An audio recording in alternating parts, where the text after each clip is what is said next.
Praise the Lord. Persia പോകാനും visa അടിച്ചു കിട്ടാനും വണ്ടി മേടിക്കാനും വീട് വെക്കാനും പെണ്ണിനെ കെട്ടിക്കാനൊന്നും അല്ല ഉപവാസം.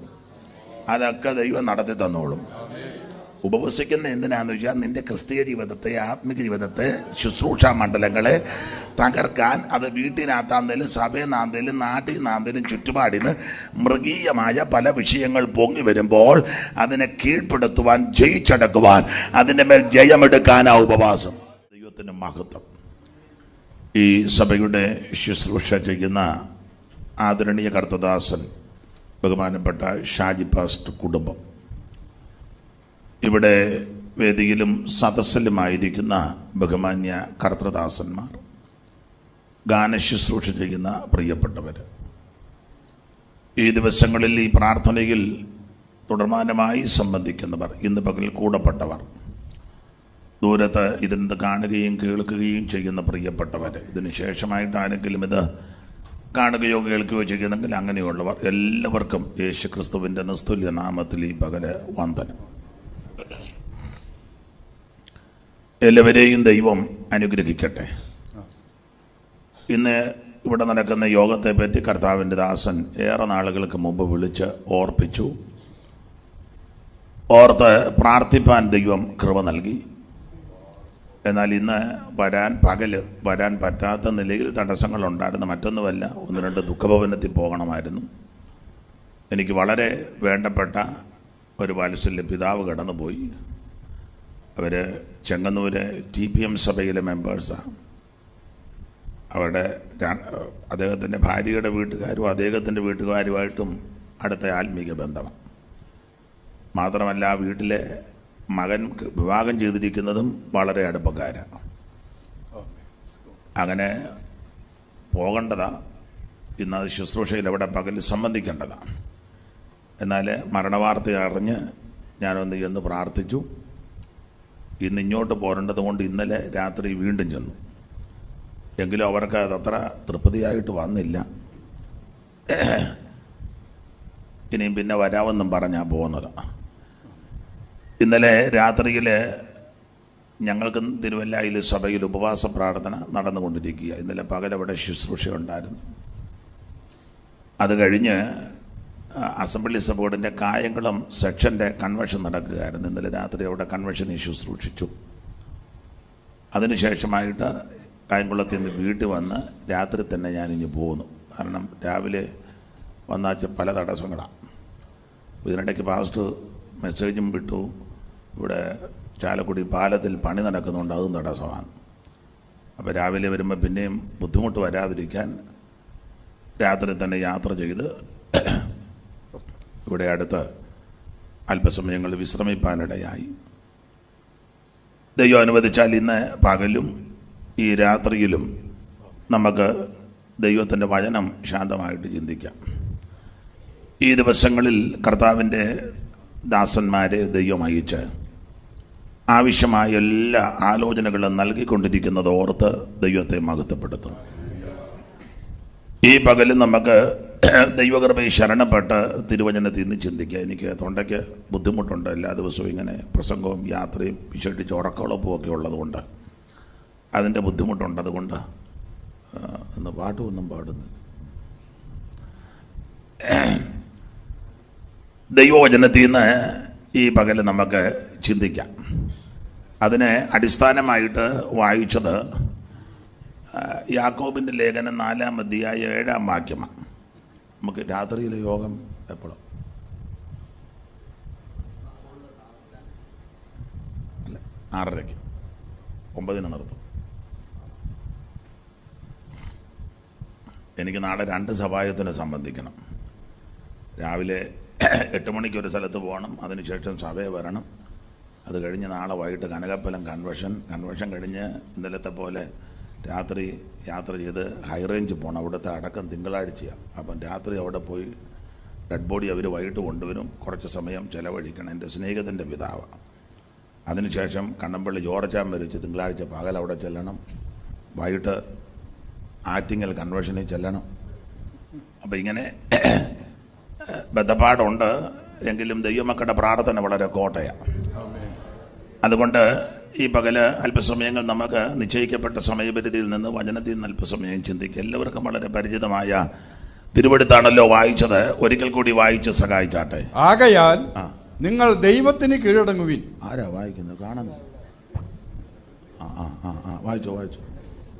പിശാചിനോട് എതിർത്ത് നിൽപ്പിൻ, എന്നാൽ അവൻ നിങ്ങളെ വിട്ട് ഓടിപ്പോകും. ഒരിക്കൽ കൂടി കരവും ശബ്ദവും ഉയർത്തി ദൈവത്തെ മഹത്വപ്പെടുത്തിയാട്ടെ. ഹല്ലേലൂയ. ശത്രുവിനഗ്നിയസ്ത്രങ്ങളാൽ ശക്തിയെ ക്ഷീണിച്ചിടുമ്പോൾ ശത്രുവിനഗ്നിയസ്ത്രങ്ങളാൽ ശക്തിയെ ക്ഷീണിച്ചിടുമ്പോൾ ശത്രുവെ ജയിച്ച ഭക്തൻ നമുക്കുണ്ട്. ശുദ്ധർ കൂട്ടം നാമം സ്തുതി പാടൂ.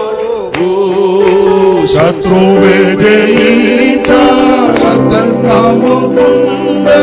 ശുദ്ധർ കൂട്ടം നാമം നിത്യം സ്തുതി പാടൂ. ഹല്ലേലൂയ ഗീതം പാടിടാം. മാറിപ്പോകുമേ. ഹല്ലേലൂയ ഗീതം പാടിടാം. മാറിപ്പോകുമേ. ആമേ വല്ലഭൻ നമുക്ക് നല്ലവനായുണ്ട്. എല്ലാ ദാനങ്ങളും ചെയ്തരുളുന്നുണ്ട്.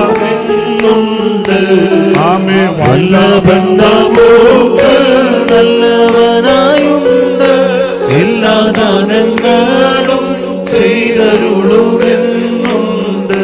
കരമുയർത്തി ദൈവത്തെ മഹത്വപ്പെടുത്താം. ഹല്ലേലൂയ. പിണങ്ങരുത്. ഈ പഴയ പാട്ട് പാടിയാലൊരു പ്രത്യേക അന്തരീക്ഷമാണ്. പുതിയത് മിക്കതും മടുപ്പ് കേസാ.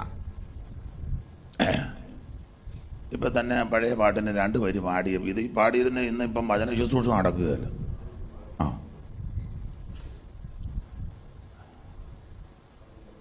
മിക്കവാറും പുതിയ പാട്ടുകാരെന്നെ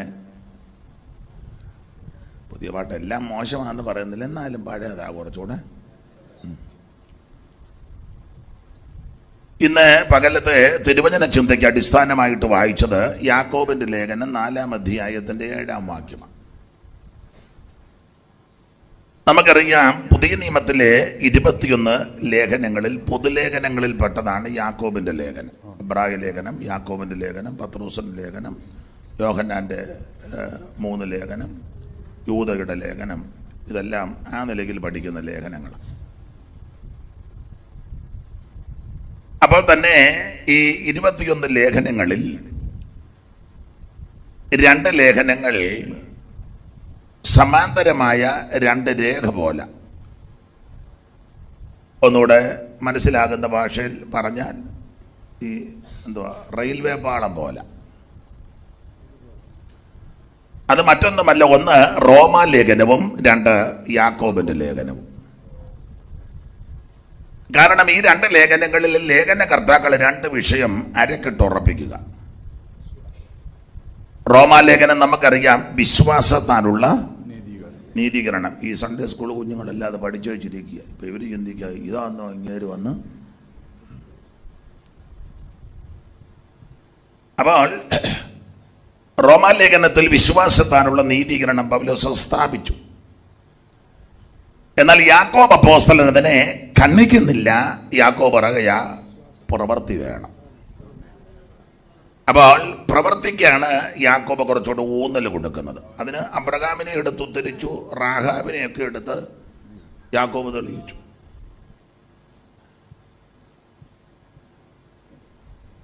ചില വേദപഠിതാക്കൾ പറയുന്നത് യാക്കോബ് രക്ഷയ്ക്ക് വലിയ പ്രാധാന്യം കൊടുക്കുന്നില്ല, പ്രവർത്തിക്കാണ് കൂടുതൽ ഊന്നൽ കൊടുക്കുന്നത്.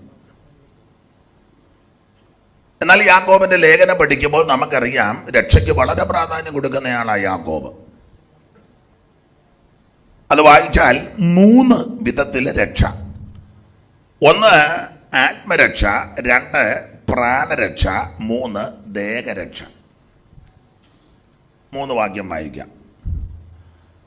1-ാം അധ്യായത്തിന്റെ 21-ഉം 5-ാം അധ്യായത്തിന്റെ 18-ഉം 19-ഉം 20-ഉം 2-ാം അധ്യായത്തിന്റെ 16-ഉം 1:21. ആകയാൽ എല്ലാ അഴുക്കും ദുഷ്ടതയുടെ ആധിക്യവും വിട്ട് നിങ്ങളുടെ ആത്മാക്കളെ രക്ഷിപ്പാൻ മതി. പ്രയോഗം മതി. ആത്മാക്കളെ രക്ഷിക്കാൻ. അപ്പൊ ആത്മരക്ഷ 5-ാം അധ്യായത്തിന്റെ ഒടുവിലത്തെ 2 വാക്യം, ആ ചെറിയ കണ്ണിക. സഹോദരന്മാരെ, നിങ്ങളിൽ ഒരുവൻ സത്യം വിട്ട് തെറ്റിപ്പോവുകയും. അതാരാ വായിക്കുന്ന? ചന്ദനം. വേറെ ശബ്ദത്തിൽ വായിച്ചതാ. വായിച്ചോ, കുഴപ്പമില്ല. വായിച്ചോ. സഹോദരന്മാരെ, നിങ്ങളിൽ ഒരുവൻ സത്യം വിട്ട് തെറ്റിപ്പോവുകയും. സഹോദരന്മാരെ, നിങ്ങളിൽ ഒരുവൻ സത്യം വിട്ട് തെറ്റിപ്പോകുകയും അവനെ ഒരുവൻ തിരിച്ചു വരുത്തുകയും ചെയ്താൽ പാപിയെ നേർവഴിക്ക് ആക്കുന്നവൻ അവന്റെ പ്രാണനെ മരണത്തിൽ നിന്ന് രക്ഷിക്കുകയും. പ്രാണനെ മരണത്തിൽ നിന്ന് രക്ഷിക്കുക, പ്രാണരക്ഷ. 1-ാം അധ്യായത്തിൽ ആത്മരക്ഷ, 5-ാം അധ്യായത്തിൽ പ്രാണരക്ഷ. എന്താ പറ്റി? അതുകൊണ്ടാണ് ശബ്ദം അങ്ങനെ പതറുന്നു. നിർത്തിക്കൂ, ഇത് നിർത്തണോ? എവിടെ അതിൻ്റെ സ്വിച്ച്? പാസ് തന്നെ നിന്ന് ഓഫാക്കണമെന്നുണ്ടോ? നിങ്ങളങ്ങോട്ട് പോയി ഓഫാക്കും. പുള്ളിയെ കൊണ്ട് തന്നെ ഓഫാക്കിച്ചാൽ ഓരോരോ നിർബന്ധ ബുദ്ധി. അപ്പോൾ 1-ാം അധ്യായത്തിൽ ആത്മരക്ഷ, 5-ാം അധ്യായത്തിൽ പ്രാണരക്ഷ. രക്ഷയ്ക്ക് പ്രാധാന്യം കൊടുക്കുന്നുണ്ട്, അതുകൊണ്ടാണ്. ഇനി 2-ാം അധ്യായത്തിന്റെ 16-ാമത്തെ വാക്യം, സമാധാനത്തോടെ പോയി തീ കായുകയും. ഒരുത്തം പരുവക്കേടി വരുമ്പോ അവനോട് പറഞ്ഞു വിടുക, സമാധാനത്തോടെ പോയി തീ കായുകയും വിശപ്പെടുക്കുകയും ചെയ്വിൻ എന്ന് പറയുന്നതല്ലാതെ ദേഹരക്ഷയ്ക്ക് ആവശ്യമുള്ളത്. അപ്പൊ ദേഹരക്ഷ ഉണ്ടോ? അപ്പോൾ ആത്മരക്ഷ, പ്രാണരക്ഷ, ദേഹരക്ഷ, 3 രക്ഷയ്ക്കും യാക്കോബ് പ്രാധാന്യം. ഇതുപോലെ വേറെ ഏത് ലേഖനകർത്താവാ കൊടുത്തിരിക്കുന്നത്? അപ്പോൾ രക്ഷയ്ക്ക് വളരെ പ്രാധാന്യം കൊടുത്തയാളാ യാക്കോബ്. ഈ 3 രക്ഷയും ഒരു വ്യക്തിക്ക് അത്യാവശ്യമാണ്. ആദ്യം ആത്മരക്ഷയാണ്. ആത്മരക്ഷ മാത്രം കിട്ടിയിട്ട് ഈ ലോകത്ത് ജീവിക്കാനൊക്കത്തില്ല. ശക്തിപ്പെടണം. പിന്നെ മേടിക്കാൻ പ്രാർത്ഥിക്കുക, ഇപ്പൊ എല്ലാവരും വിൽക്കാൻ പ്രാർത്ഥിക്കുക, എല്ലാം ഇപ്പൊ തലതിരിവായി കൊടുക്കുന്നയാളാണ് യാക്കോബ്. ആട്ടെ, 5 അധ്യായങ്ങളാണ് യാക്കോബിന്റെ ലേഖനത്തിൽ. ധാരാളം വിഷയങ്ങൾ ഈ ലേഖനത്തിലുണ്ട്. ഇന്ന് നമ്മൾ ചിന്തിച്ചു പോകാൻ ഉദ്ദേശിക്കുന്നതിൻ്റെ കാര്യങ്ങൾ 1-ാം അധ്യായവും 2, 3, 4, 5 ഒക്കെ പഠിക്കുമ്പോൾ പ്രധാനമായിട്ട് 1-ാം അധ്യായത്തിൽ പരീക്ഷ അല്ലെങ്കിൽ പരിശോധന അതിനെ സംബന്ധിച്ച 1:12 പരീക്ഷ സഹിക്കുന്ന മനുഷ്യൻ ഭാഗ്യവാൻ. 1:12 ഞാൻ പറഞ്ഞായിരുന്നു. പരീക്ഷ സഹിക്കുന്ന മനുഷ്യൻ ഭാഗ്യവാൻ, അവൻ കൊള്ളാവുന്നവനായി തെളിഞ്ഞ ശേഷം കർത്താവ് തന്നെ സ്നേഹിക്കുന്ന. പരീക്ഷ സഹിക്കുന്ന മനുഷ്യൻ ഭാഗ്യവാൻ. അപ്പൊ പരീക്ഷയെ സംബന്ധിച്ച 2:14 പ്രവൃത്തി. ഓരോരുത്തൻ 1:14 അല്ല 2:14. സഹോദരന്മാരെ, ഒരുത്തൻ തനിക്ക് വിശ്വാസമുണ്ടെന്ന് പറയുകയും പ്രവൃത്തികൾ ഇല്ലാതിരിക്കുകയും ചെയ്താൽ ഉപകാരം എന്ത്? അപ്പോൾ അവിടെ പ്രവൃത്തിക്ക് ഊന്നൽ കൊടുത്താണ് 2-ാം അധ്യായം. 3:5 നാവ്. അങ്ങനെ തന്നെ നാവും അവയവം എങ്കിലും. അങ്ങനെ തന്നെ നാവും ചെറിയ അവയവം എങ്കിലും വളരെ വമ്പ് പറയുന്നു. വളരെ വമ്പ് പറയുന്നു.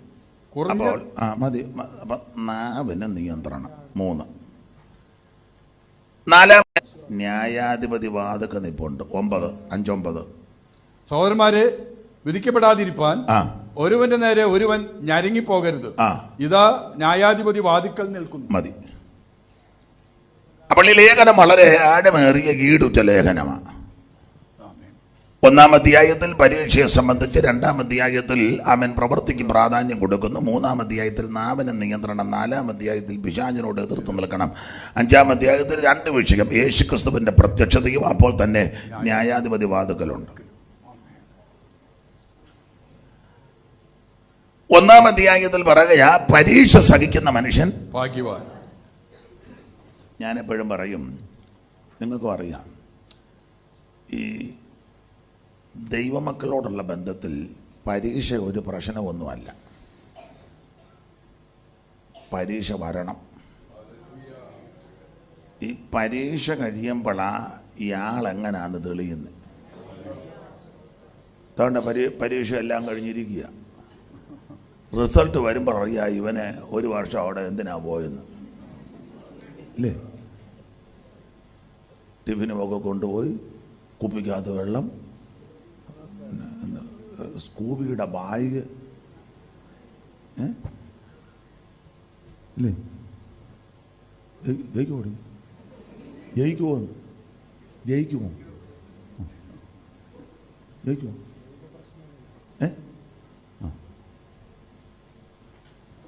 ജയിക്കും. അപ്പൊ ശ്രദ്ധിക്കുക, ഈ പരീക്ഷ കഴിഞ്ഞ് അറിയാം ആളെങ്ങനെ ഉണ്ടെന്ന്. അതാ പരീക്ഷ സഹിക്കുന്ന മനുഷ്യൻ ഭാഗ്യവാൻ. അത് കഴിയുമ്പോൾ ഇവൻ കൊള്ളാവുന്നവനാണെന്ന് തെളിയുന്നു. ഈ നന്നായിട്ട് പഠിക്കുന്ന പിള്ളേരുണ്ട്, നല്ലതുപോലെ അറ്റൻഡൻസ് ഒന്നും മുടക്കുകയില്ല, അന്നുള്ള പോർഷൻ അന്നു പഠിക്കും, ഹോംവർക്കുമൊക്കെ അന്നു ചെയ്യും, ക്ലാസ്സിലെ ടീച്ചർ പഠിപ്പിക്കുമ്പോൾ ശ്രദ്ധിച്ചിരിക്കും. ഇവിടെ ഇങ്ങോട്ട് നോക്കണം, നല്ല കാര്യമാണ് പറയുന്നത്. അന്നു പഠിക്കും, മറ്റു പിള്ളേരുമായിട്ട് വഴക്ക് കൂടുകയില്ല, ടീച്ചറെ ഇരട്ടപ്പേരൊന്നും പറയുകയില്ല. ചില പിള്ളേർ ടീച്ചറെ ഇരട്ടപ്പേര് പറയും. ഞങ്ങളെ പണ്ട് പഠിപ്പിച്ചപ്പോൾ ഒരു സാറുണ്ടായിരുന്നു, അതിന് പുള്ളി ഞാൻ പറയത്തില്ല, പുള്ളി എനിക്ക് ബഹുമാനം, എന്നെയും ഇല്ല, പുള്ളി ഇരട്ടപ്പേരാണ് വിളിക്കുന്നത്. അതിപ്പോൾ എനിക്ക് മൈക്ക് കൂടെ പറയാൻ ഒക്കത്തില്ല.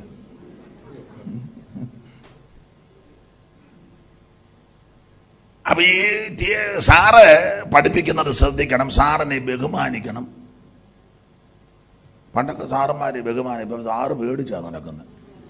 അയ്യോ എൻ്റെ സ്റ്റുഡൻസ് ആവണം, എൻ്റെ സ്റ്റുഡൻ്റ് ആവണം, ഞാൻ അവൻ പോയി കഴിഞ്ഞ് വരാം, അവൻ കയറുന്ന വണ്ടിയെ ഞാൻ ഭയമാണ്. ഇന്ന് നമ്മളൊരു ദുഃഖവാർത്ത കേട്ട് വെച്ചിരിക്കുക. ദൈവമേ, കുടുംബങ്ങളെയൊക്കെ ദൈവം ആശ്വസിപ്പിക്കട്ടെ. സ്തോത്രം. അപ്പൊ ശ്രദ്ധിക്കുക, നല്ലതുപോലെ പഠിക്കുന്ന മോനെ കോൾലെസ് തരാവോ? അതായിരിക്കും നല്ലത്. അതല്ലേ നല്ലത്. അപ്പൊ പിന്നെ പാന് വിടാം. ഓഫാക്കിയ പുള്ളിയിട്. ഞാനിങ്ങോട്ടൊന്ന് ഇറങ്ങിക്കോട്ടെ. ദൈവത്തിന് മഹത്വം. അപ്പൊ ശ്രദ്ധിക്കുക, നല്ലതുപോലെ പഠിക്കുന്ന പിള്ളേരുണ്ട്. അപ്പൊ അങ്ങനെയുള്ള ക്രിസ്തുമസ് പരീക്ഷ ഞങ്ങളുടെ നാട്ടിൽ പറഞ്ഞ വലിയ പരീക്ഷ എന്ന ഓണപരീക്ഷയും ക്രിസ്തുമസ് പരീക്ഷയും വലിയ പരീക്ഷ. അപ്പൊ ഈ നല്ലതുപോലെ പഠിക്കുന്ന പിള്ളേർക്ക് വലിയ പരീക്ഷ വരണമെന്ന അവരെന്നും പോയി കലണ്ടറെ നോക്കും വലിയ പരീക്ഷയുടെ ഡേറ്റ്. ചില പിള്ളേർ പേനായോ പെൻസിലോ ഉണ്ടോ അവിടെ എല്ലാം മട്ടം വരച്ചിടും. എന്നിട്ട് കൂടെ അപ്പനോടോ അമ്മയോടോ ഒക്കെ പറയും, ഇതാ വലിയ പരീക്ഷയുടെ ദിവസം. അപ്പം ഈ നല്ലതുപോലെ പഠിക്കുന്ന പിള്ളേർക്ക് ഈ പരീക്ഷ വരണേ, വലിയ പരീക്ഷ വരണേ. കാരണം ഈ വലിയ പരീക്ഷ കഴിയുമ്പോൾ അറിയാം ഇത്ര നാളും പഠിച്ചതിൻ്റെ റിസൾട്ട്. ക്ലാസ്സിൽ ഒന്നാമതാണോ, ഡിസ്റ്റിങ്ഷൻ കിട്ടുകയാണോ, അതോ റാങ്ക് ലിസ്റ്റിൽ വരുമോ, വന്നാൽ എത്ര റാങ്കാണ്, അവർക്ക് വലിയ ആഗ്രഹമാണ്. കാരണം ഇവർ എന്നും പഠിക്കും, നന്നായിട്ട് പഠിക്കും, ഉറക്കളച്ചിരുന്ന് പഠിക്കും, കഷ്ടപ്പെട്ട് പഠിക്കും, ഒറ്റ അറ്റൻഡൻസ് കളഞ്ഞിട്ടില്ല, ടീച്ചറിനോട് ബഹളമില്ല, പിള്ളേരുമായിട്ട് വഴക്കുണ്ടാക്കുകയല്ല, കള്ളപ്പനിയാണെന്ന് പറഞ്ഞ് പമ്മി ഇരിക്കുകയല്ല. ചിലക്ക് എന്നും അങ്ങ് വയറ്റ് വേദനയാണ്. ഇന്ന് പോകുന്നില്ല ഇവിടെ പള്ളിക്കൂടം, എനിക്ക് വയറ്റ് വേദന. പത്ര കഴിയുമ്പോൾ ഇവൻ്റെ വയറ്റ് വേദന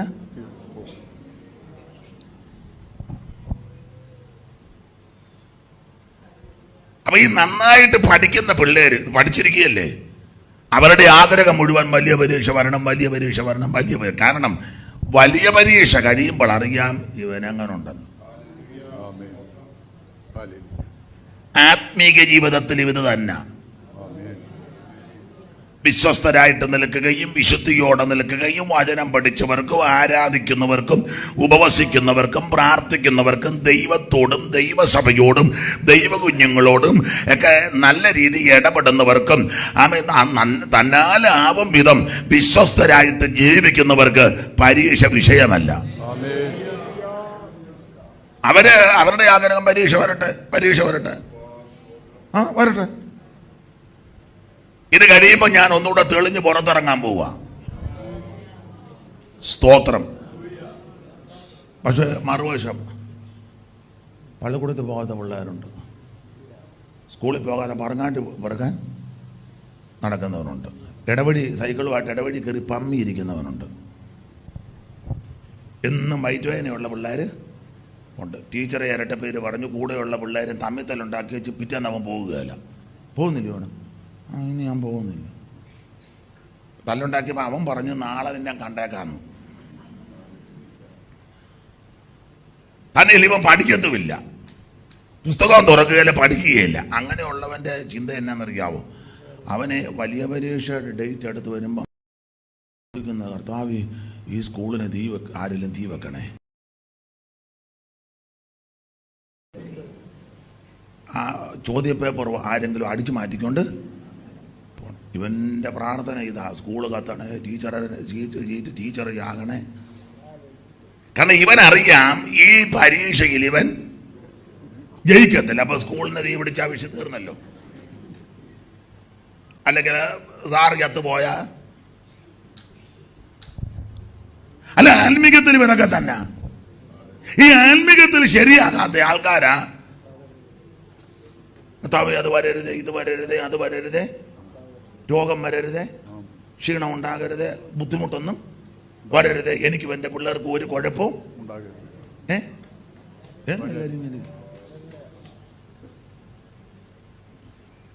കൃപയുള്ള ദൈവ പൈതല് അങ്ങനൊന്നുമല്ല. അവര് പറയും വരട്ടെ, അതിനെ തരണം ചെയ്യുവാനുള്ള കൃപ ദൈവം പകരും. Praise the Lord. Praise the Lord. പൗലോസ് ഒരിക്കൽ പറഞ്ഞു, ഇപ്പം ഞാൻ യെരൂശലേമിലേക്ക് കടന്നു പോകുന്ന കഷ്ടങ്ങളും ബന്ധനങ്ങളും എനിക്കായിട്ട് കാത്തിരിക്കുന്നെന്ന് പരിശുദ്ധാത്മാവ് പട്ടണത്തോറും പ്രസ്താവിക്കുന്നു. പിന്നെ അവിടെ ചെല്ലുമ്പോൾ അറിയാം എന്തുവാന്ന്. പക്ഷെ ഞാൻ എൻ്റെ പ്രാണനെയൊന്നും വിലയിരുതാക്കുന്നു.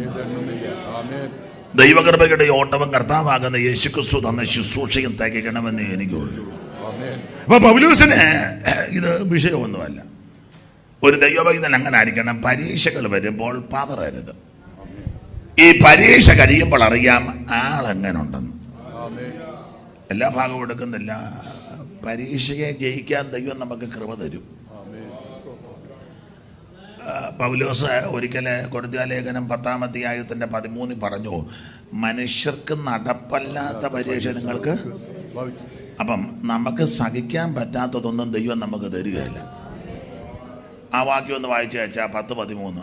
മനുഷ്യർക്ക് നടപ്പല്ലാത്ത പരീക്ഷ നിങ്ങൾക്ക് നേരിട്ടിട്ടില്ല. ദൈവം വിശ്വസ്തൻ. നിങ്ങൾക്ക് കഴിയുന്നതിന് മീതെ പരീക്ഷ നേരിടുവാൻ സമ്മതിക്കാതെ നിങ്ങൾക്ക് സഹിപ്പാൻ കഴിയേണ്ടതിന് പരീക്ഷയോട് കൂടെ അവൻ പോക്കുവഴിയും ഉണ്ടാക്കും. അപ്പൊ ശ്രദ്ധിക്കുക, മനുഷ്യർക്ക് നടപ്പല്ലാത്ത പരീക്ഷ നിങ്ങൾക്ക് നേരിട്ടിട്ടില്ല എന്ന് പറഞ്ഞാൽ ദൈവമക്കളെ, നമുക്ക് സഹിക്കാൻ പറ്റാത്തതൊന്നും ദൈവം തരികയില്ല. നമ്മളെ കൊണ്ട് വഹിക്കാൻ പറ്റാത്ത ഒന്നും ദൈവം നമുക്ക് തരികയില്ല. ഈ യെശയ്യാ പ്രവചനത്തില് 28-27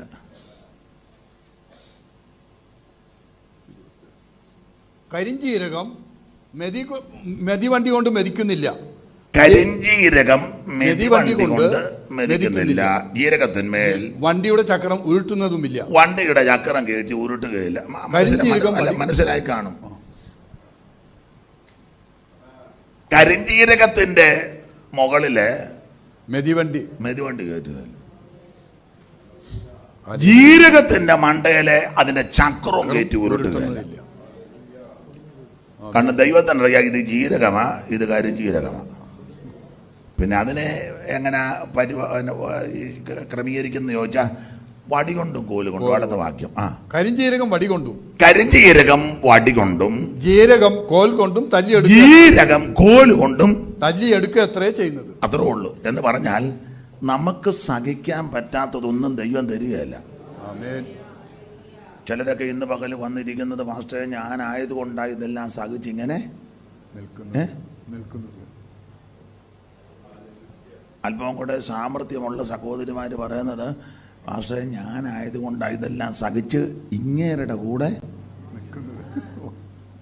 മാസ്റ്റർക്ക് ഞങ്ങളുടെ വീട്ടിലെ കാര്യമൊന്നും അറിയത്തില്ല, ഈ പുറംപൂച്ചയുള്ളൂ, ഇതാ ആരാന്നറിയാം. ഞാൻ ഒരുത്തി ആയതുകൊണ്ടാ അങ്ങനെ ചേർത്ത് പറയും. വേറെ വല്ല പെണ്ണുങ്ങളായിരുന്നെങ്കിൽ അല്ല. ഞാൻ ഒരു മറുപടി പറയാം. നിങ്ങൾക്കിത് സഹിപ്പാനും വഹിപ്പാനും ഏതാ ഈ പുള്ളിയെ കൈകാര്യം ചെയ്യാൻ കഴിവും പ്രാപ്തിയും കൃപയും വൈഭവവും തന്മയത്വവും ഒക്കെ ഉണ്ടെന്ന് ദൈവത്തിന് നിങ്ങളെ പറ്റി നല്ല ബോധ്യമുള്ളത് കൊണ്ടാണ് ഈ കേസ് നിങ്ങളുടെ ഈ തന്നെ കൊണ്ട് തന്നത്. ഇല്ലേ, ലണ്ടൻകാരൻ വന്നതാ അല്ലേ, പേർഷ്യക്കാരനും വന്നതാ.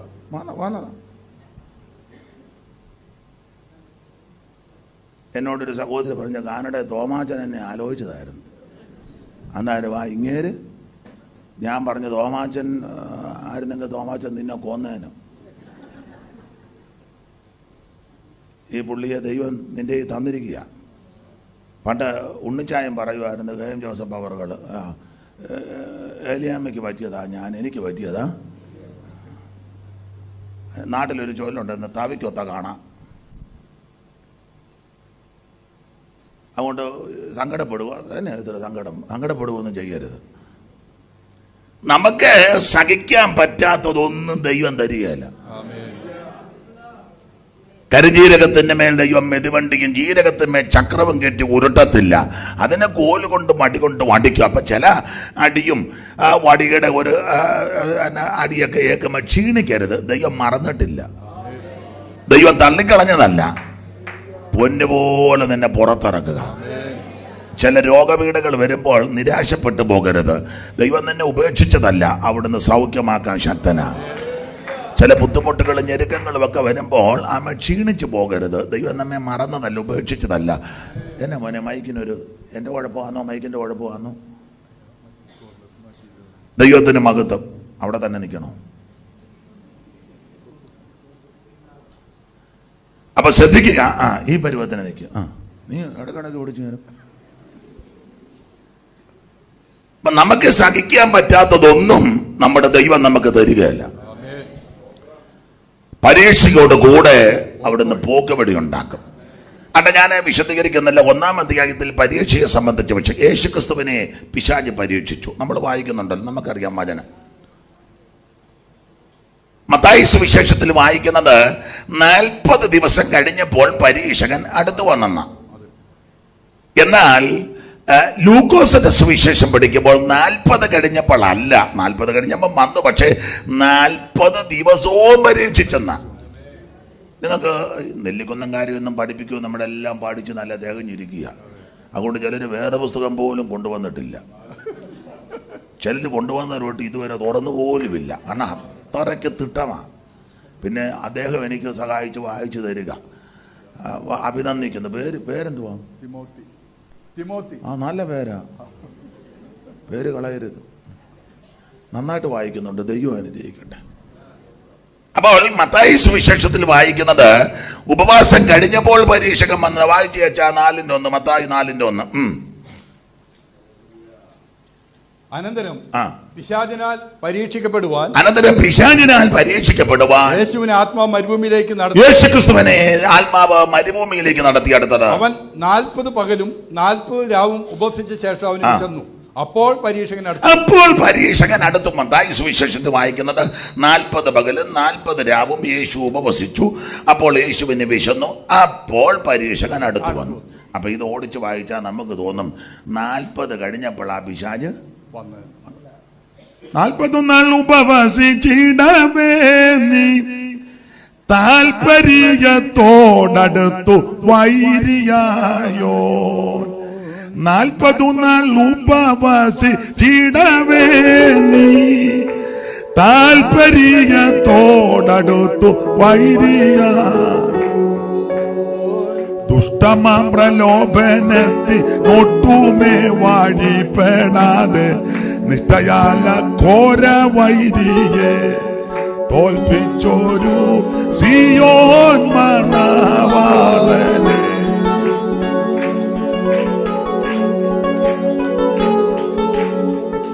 എനിക്ക് തൊണ്ടയെല്ലാം കൂടുന്ന സഹായിക്കാനാ പറഞ്ഞു.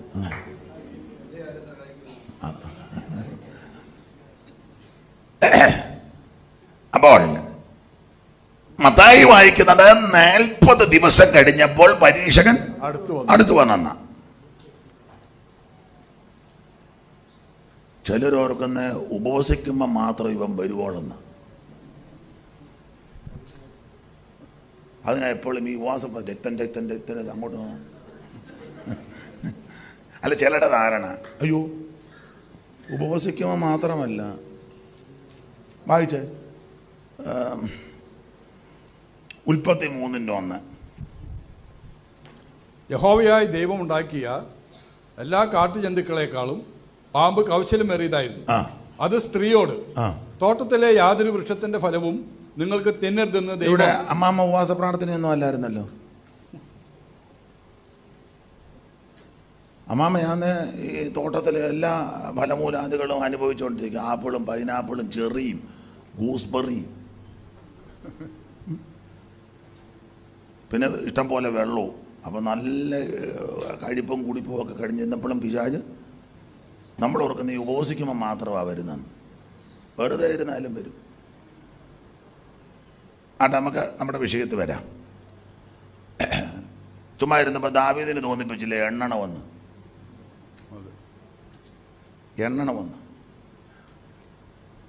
അപ്പൊ ഇവിടെ 40 ദിവസം കഴിഞ്ഞപ്പോൾ പരീക്ഷകൻ അടുത്തു വന്നു. മത്തായി അങ്ങനെ വായിക്കുന്നത്. ലൂക്കോസ് അങ്ങനല്ല. വായിച്ച ലൂക്കോസ് 4:1 മുതൽ. യേശു പരിശുദ്ധാത്മാവ് നിറഞ്ഞവനായി യോർദാൻ വിട്ടു മടങ്ങി. ആത്മാവ് അവനെ മരുഭൂമിയിലേക്ക് നടത്തി. പിശാച് അവനെ 40 ദിവസം പരീക്ഷിച്ചു കൊണ്ടിരുന്നു. മതി, 40 ദിവസവും പരീക്ഷിച്ചുകൊണ്ടിരുന്ന. മത്തായി എഴുതിയിരിക്കുന്നത് 40 കഴിഞ്ഞപ്പോൾ പരീക്ഷകൻ വന്നു. പക്ഷെ ലൂക്കോസ് ചരിത്രം പഠിച്ച ആളാണ്. അതുകൊണ്ടാണല്ലോ താന് അതങ്ങനെ തന്നെ എഴുതിയിരിക്കുന്നത്. ചരിത്രമൊക്കെ നന്നായിട്ട് അപഗ്രഥിച്ച് പഠിച്ച് എഴുതിയ ആളാണ്. അപ്പം അദ്ദേഹം എഴുതിയിരിക്കുന്നത് 40 ദിവസവും പരീക്ഷിച്ചുകൊണ്ടിരുന്നു. 40 ദിവസവും. അപ്പം നമുക്കൊരു ചിന്ത, ഈ 40 ദിവസവും എന്തോ പരീക്ഷ. അതിനൊരു ചെറിയ ഒരു സൂചന മർക്കോസ് തന്നിട്ടുണ്ട്. വായിച്ചേ, മർക്കോസിന്റെ സുവിശേഷം 1-ാം അധ്യായത്തിന്റെ 12-ാമത്തെ തിരുവെടുത്ത്. അനന്തരം ആത്മാവ് അവനെ മരുഭൂമിയിലേക്ക് പോകുവാൻ നിർബന്ധിച്ചു. അടുത്തത്, അവിടെ അവൻ സാത്താനാൽ പരീക്ഷിക്കപ്പെട്ട് 40 ദിവസം മരുഭൂമിയിൽ കാട്ടുമൃഗങ്ങളോട് കൂടി 40 ദിവസവും മരുഭൂമിയിൽ കാട്ടുമൃഗങ്ങളോടുകൂടെ. ദൈവത്തിന് മഹത്വം. ഇതിനെ കണക്ഷൻ ചെയ്യാനാണ്. ചെയ്തു. 40 നാൾ ഉപവസിച്ചിടവേ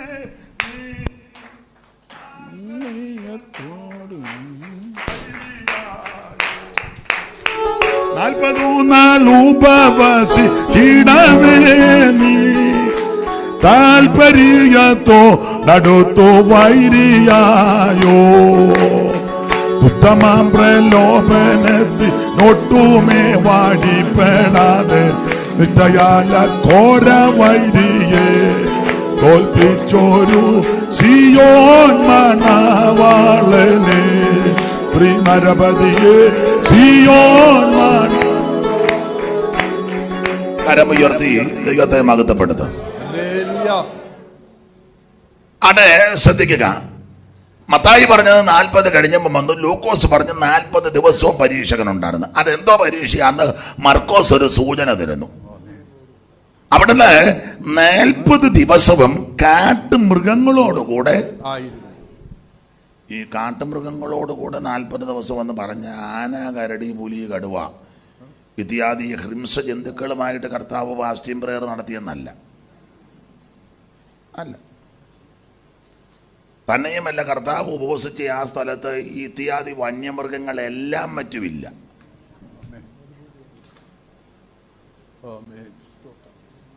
പണ്ടൊരു പാട്ടുണ്ടായിരുന്നു, കാട്ടാനകരടി പുലി ചെന്നായി കാട്ടുപോത്ത് കരിമ്പുലിക്കൂട്ടം. അതിന് കൈയടിക്കരുത്, വേറെ പാട്ടാ, വ്യായി കയറും. താളം ഉണ്ടെന്ന് പറഞ്ഞുകൊണ്ട് കയറി.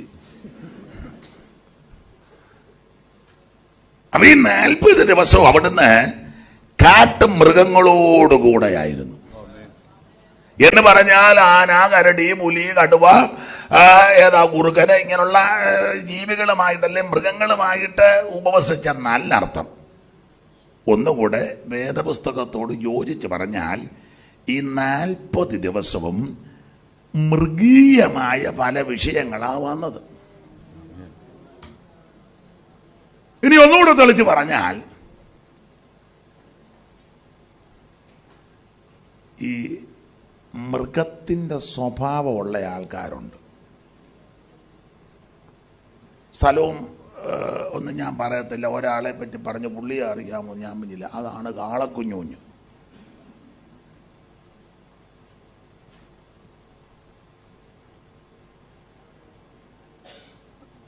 പേരിട്ടതാ.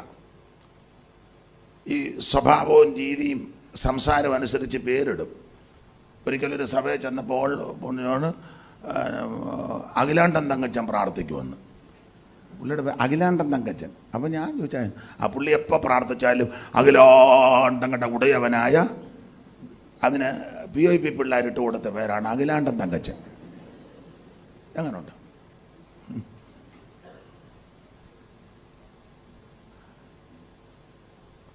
അങ്ങനെയുള്ള ആൾക്കാരുണ്ട്. റാന്നിയിലുണ്ടായിരുന്നു അണ്ടകടാകം ബേബി. ഏത് പ്രാർത്ഥനയ്ക്കകത്തും പുള്ളി അണ്ടകടാകങ്ങളെ ഒരു പാചകം കയറ്റും പുള്ളി. അങ്ങനെ ഒത്തിരിയുണ്ട്. അപ്പൊ ഈ 40 ദിവസവും എന്നാ മോനെ നിങ്ങൾ പറയും, ഇവിടെ ഉണ്ടോ ആരേലും? അവർ രണ്ടുപേരുടെ പറഞ്ഞു, എന്തോ പറഞ്ഞു, ആ യോഗം കഴിഞ്ഞ് പറഞ്ഞാൽ മതി എന്നാ. അപ്പോൾ 40 ദിവസവും കാട്ടുമൃഗങ്ങളോട് കൂടെ ആയിരുന്നുവെന്ന് പറഞ്ഞാൽ അതിനൊരു ആശയം വചനത്തോട് ബന്ധപ്പെട്ട മൃഗീയമായ പല വിഷയങ്ങൾ അല്ല, ഒന്നുകൂടെ തെളിക്ക, മൃഗസ്വഭാവമുള്ള വിഷയങ്ങൾ. നിങ്ങൾ വേദപുസ്തകം പഠിച്ചാൽ ചില വ്യക്തികളെയൊക്കെ മൃഗത്തോട് തുല്യപ്പെടുത്തിയല്ലേ പറഞ്ഞത്. 40 ദിവസവും കാട്ടുമൃഗത്തോട് കൂടെ എന്ന് പറഞ്ഞ മൃഗസ്വഭാവമുള്ള ആൾക്കാർ നമ്മുടെ ഇടയിലുണ്ട്. മിക്ക സഭയിലും ഉണ്ട്, നെല്ലിക്കുന്നത്തും ഉണ്ട്. ചില പാസ്റ്റർമാർ പറയും, ഇവിടുത്തെ കാര്യമല്ല, ഞാൻ അവിടുത്തെ ഒന്നുമില്ല, ഇവിടല്ലേ ഇപ്പം വന്നേക്കുന്നേ, എന്തിനാ അങ്ങോട്ട് പോകുന്നു? ഇപ്പൊ ഇങ്ങനെ 21 ദിവസം 20 ദിവസം പമ്മി ഇരിക്കുന്നെങ്കിൽ ചിലതൊക്കെ മൃഗത്തിന്റെ സ്വഭാവമാണ്. പിന്നെ ഉപവാസ പ്രാർത്ഥന ആയതുകൊണ്ട് 10 മുതൽ 1 മണി വരെ ശല്യമില്ല, വൈകിട്ട് 7 മുതൽ 9 വരെ ഇല്ല. അത് കഴിയുമ്പോൾ പയ്യ ഇനി 21 കഴിഞ്ഞാൽ നാളെ ഒന്ന് കമ്മിറ്റിക്ക് കുടിക്കുക, അന്നേരം തനി സ്വഭാവം.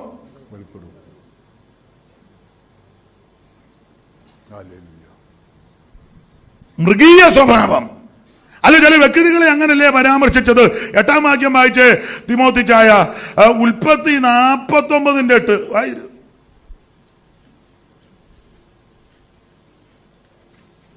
മൈക്കെല്ലാം നെഞ്ചത്ത് ഇണക്കി വെച്ചേക്കാന്നല്ലോ. കൊള്ളാം, നന്നായിരിക്കുന്നു. യഹൂദയെ സഹോദരന്മാർ നിന്നെ പുകഴ്ത്തും. വായിക്കൂ, താഴോട്ട് വായിച്ചു. നിന്റെ കൈ ശത്രുക്കളുടെ കഴുത്തിൽ ഇരിക്കും. പിന്നെ അപ്പന്റെ മക്കൾ നിന് മുമ്പിൽ നമസ്കരിക്കും.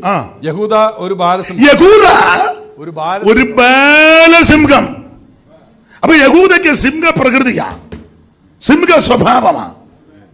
എന്തുവാ സിംഹത്തിന്റെ പ്രകൃതി? അത് ഒത്തിരി ഉണ്ട്. 2 കാര്യം പറയാം. സിംഹത്തിന്റെ ഒരു പ്രകൃതി നിങ്ങൾ ശ്രദ്ധിച്ചോണം. ഏര കിട്ടിയില്ലെങ്കിൽ ഒരിടും. നമ്മുടെ സഭയിലുമൊക്കെ ചില ആൾക്കാരില്ലേ, ചിലരെ നമ്മൾ വിശേഷമായിട്ട് വിളിക്കും, വചനം ഒന്നും പറഞ്ഞില്ലേ അവിടെ നിന്ന് മോരിടും. അത് പാസ്റ്റർക്ക് അറിയാം.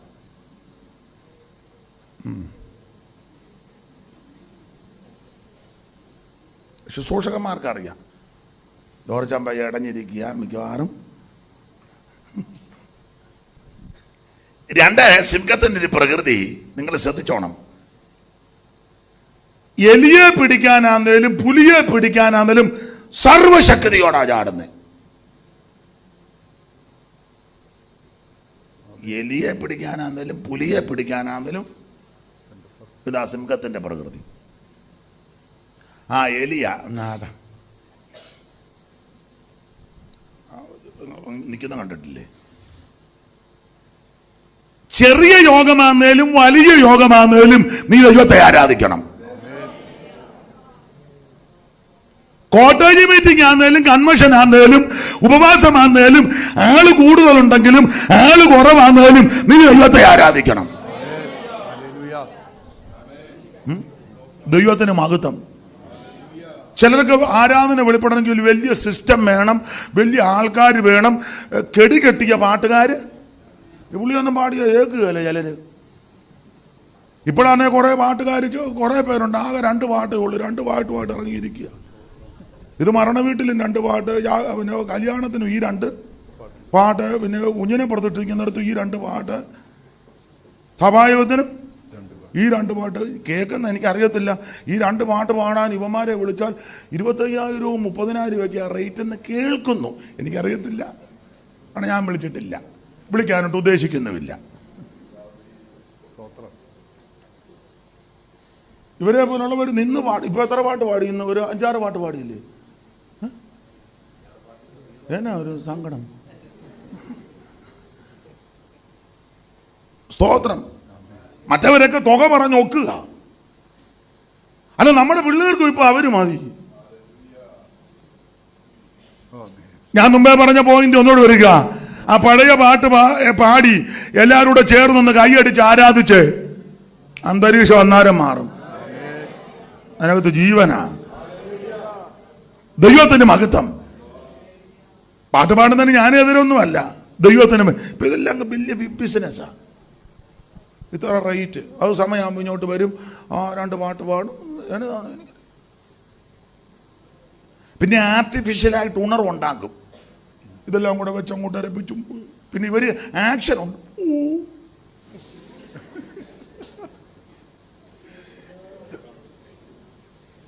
വെറുതെ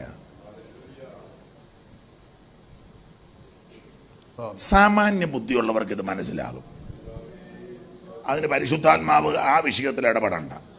സാമാന്യ ബുദ്ധിയുള്ളവർക്ക്, നമ്മൾ സാമാന്യ ബുദ്ധിയില്ലേ, ഇത് വെറുതെ പുറംപൂച്ച, ഇത് ചുമ്മാതാ.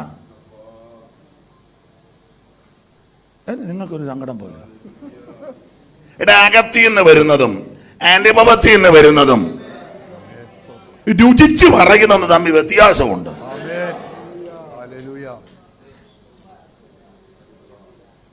ഉണ്ട്. നിങ്ങൾ യോജിച്ചാലും യോജിച്ചില്ല, എനിക്കൊന്നും വിഷയമല്ല. സ്തോത്രം. അവിടെ വിഷയത്തിൽ വരാം. ദൈവത്തിന് മഹത്വം. അപ്പൊ യഹൂദയെ പരാമർശിക്കുന്നത് ഇവൻ ബാലസിംഹമാ, സിംഹപ്രകൃതിയാണ്. 49:17 ഒന്ന് വായിച്ച്. ദാൻ വഴിയിൽ ഒരു പാമ്പും. ദാൻ വഴിയിൽ പാമ്പ്. ദാൻ വഴിയിൽ പാമ്പാ. പാതയിൽ മതി. ദാനിനെ പറ്റി പറയും. ഇവൻ വഴിയിൽ പാമ്പ്. ഇവൻ സഭയ്ക്കകത്തും പാമ്പാ. ഞായറാഴ്ച വന്ന് ഇവനൊരു സീറ്റുണ്ട്, പമ്മി അവിടെ തറ കൂടി ഇരിക്കും. വലിയ ശല്യമൊന്നുമില്ല. എപ്പോഴായാലും ഇവനെയും പെമ്പളെയും പിള്ളേരെയും പരാമർശിക്കുന്ന വിഷയം വല്ലോ പ്രസംഗത്ത് വന്നാൽ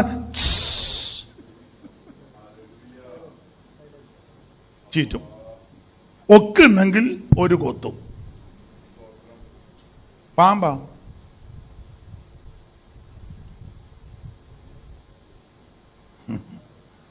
സ്തോത്രം. ഞാനെപ്പോഴും പറയും, പാമ്പ് തന്നെ പല ടൈപ്പുണ്ട്. പണ്ട് പറഞ്ഞ പോലെ നീർക്കോലിയുണ്ട് സഭയ്ക്കകത്ത്. സഭയ്ക്കകത്ത് പാമ്പുണ്ട്. പത്രോസ് പറഞ്ഞല്ലോ, ശാന്തന്മാർക്ക് മാത്രമല്ല അവൻ മൂർഖനുണ്ട്. മൂർഖനുണ്ട്. നീർക്കോലിയുണ്ട്. നീർക്കോലി ഇങ്ങനെ പൊളഞ്ഞു കിടക്കുന്നുള്ളു, കടിക്കത്തില്ല. അഥവാ കടിച്ചാലും ഒരു ദിവസത്തെ അത്താഴം. അപ്പോൾ ഒരുത്തൻ നിർവഹിച്ച ഒരു നേരത്തെ യോഗമൊക്കെ മുടക്കാം. നീർക്കോലി വിചാരിച്ചാൽ വേറെ ഒരു ഇനമുണ്ട്, ചേര. വണ്ണവും നീളമുണ്ട്, പക്ഷെ കടിക്കത്തില്ല, കീറി ചുറ്റും. അപ്പം ഇനം അറിയാമെങ്കിൽ നമ്മൾ മൗനമായിട്ട് നിന്നാൽ മതി. അതുപോലെ തന്നെ അഴിഞ്ഞങ്ങ് ഇനം അറിയണം. പിന്നെ മുമ്പേ പറഞ്ഞ പോലെ മൂർഖനുണ്ട്. അത് അവനെ സംബന്ധിക്കുന്ന വിഷയം വരുമ്പോൾ ഉണ്ട്. പിന്നെ ഇവിടെങ്ങും അധികം കാണില്ല. വെമ്പാലയുണ്ട്, വെമ്പാല, രാജവെമ്പാല. അത് ഉപവാസത്തിൻ്റെ ഒടുവിലത്തെ ദിവസമേ വരുവുള്ളൂ, എപ്പോഴും ഇറങ്ങുകയല്ല. നാളെ വരും മിക്കവാറും വെമ്പാല. തീരുകല്ലേ? ആ വന്ന് പ്രത്യേക കസേരയിൽ ആ ഇരിപ്പൊക്കെ ഒന്ന് കാണണം. നല്ല നെടുപ്പമാ.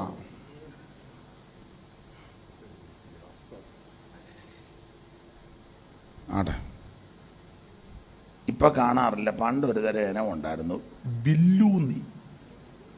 കേട്ടിട്ടില്ലേ? വില്ലൂന്നി, വാലയെ കുത്തി. അത് പാസ്റ്റർ പ്രസംഗിക്കുന്നതിനേക്കാളും ഡീപ്പായിട്ട് പറയും. പാസ്റ്റർ മേളിൽ കൂടെ വില്ലൂന്നി, വില്ലൂന്നിയുണ്ട്. അപ്പം ഈ വില്ലൂന്നിയൊക്കെ വരുമ്പോൾ നമ്മൾ അങ്ങ് ഒതുങ്ങി കൊടുക്കും. എങ്ങനെയും വായിക്കോട്ടെ. ഇവൻ നേരെ ചെന്ന് ഏതെങ്കിലും ഒരുത്ത നല്ല ചൂരവടിയായിട്ട് നിൽപ്പുണ്ട്. ഇങ്ങനെ ചെല്ലുമ്പം ഒരടി അടിച്ച് അവനിട്ടോളും. അപ്പൊ ഈ സഭയ്ക്കകത്ത് പൊളവനും ചേരയും അണലിയുണ്ട്. അണലി പല ടൈപ്പാ.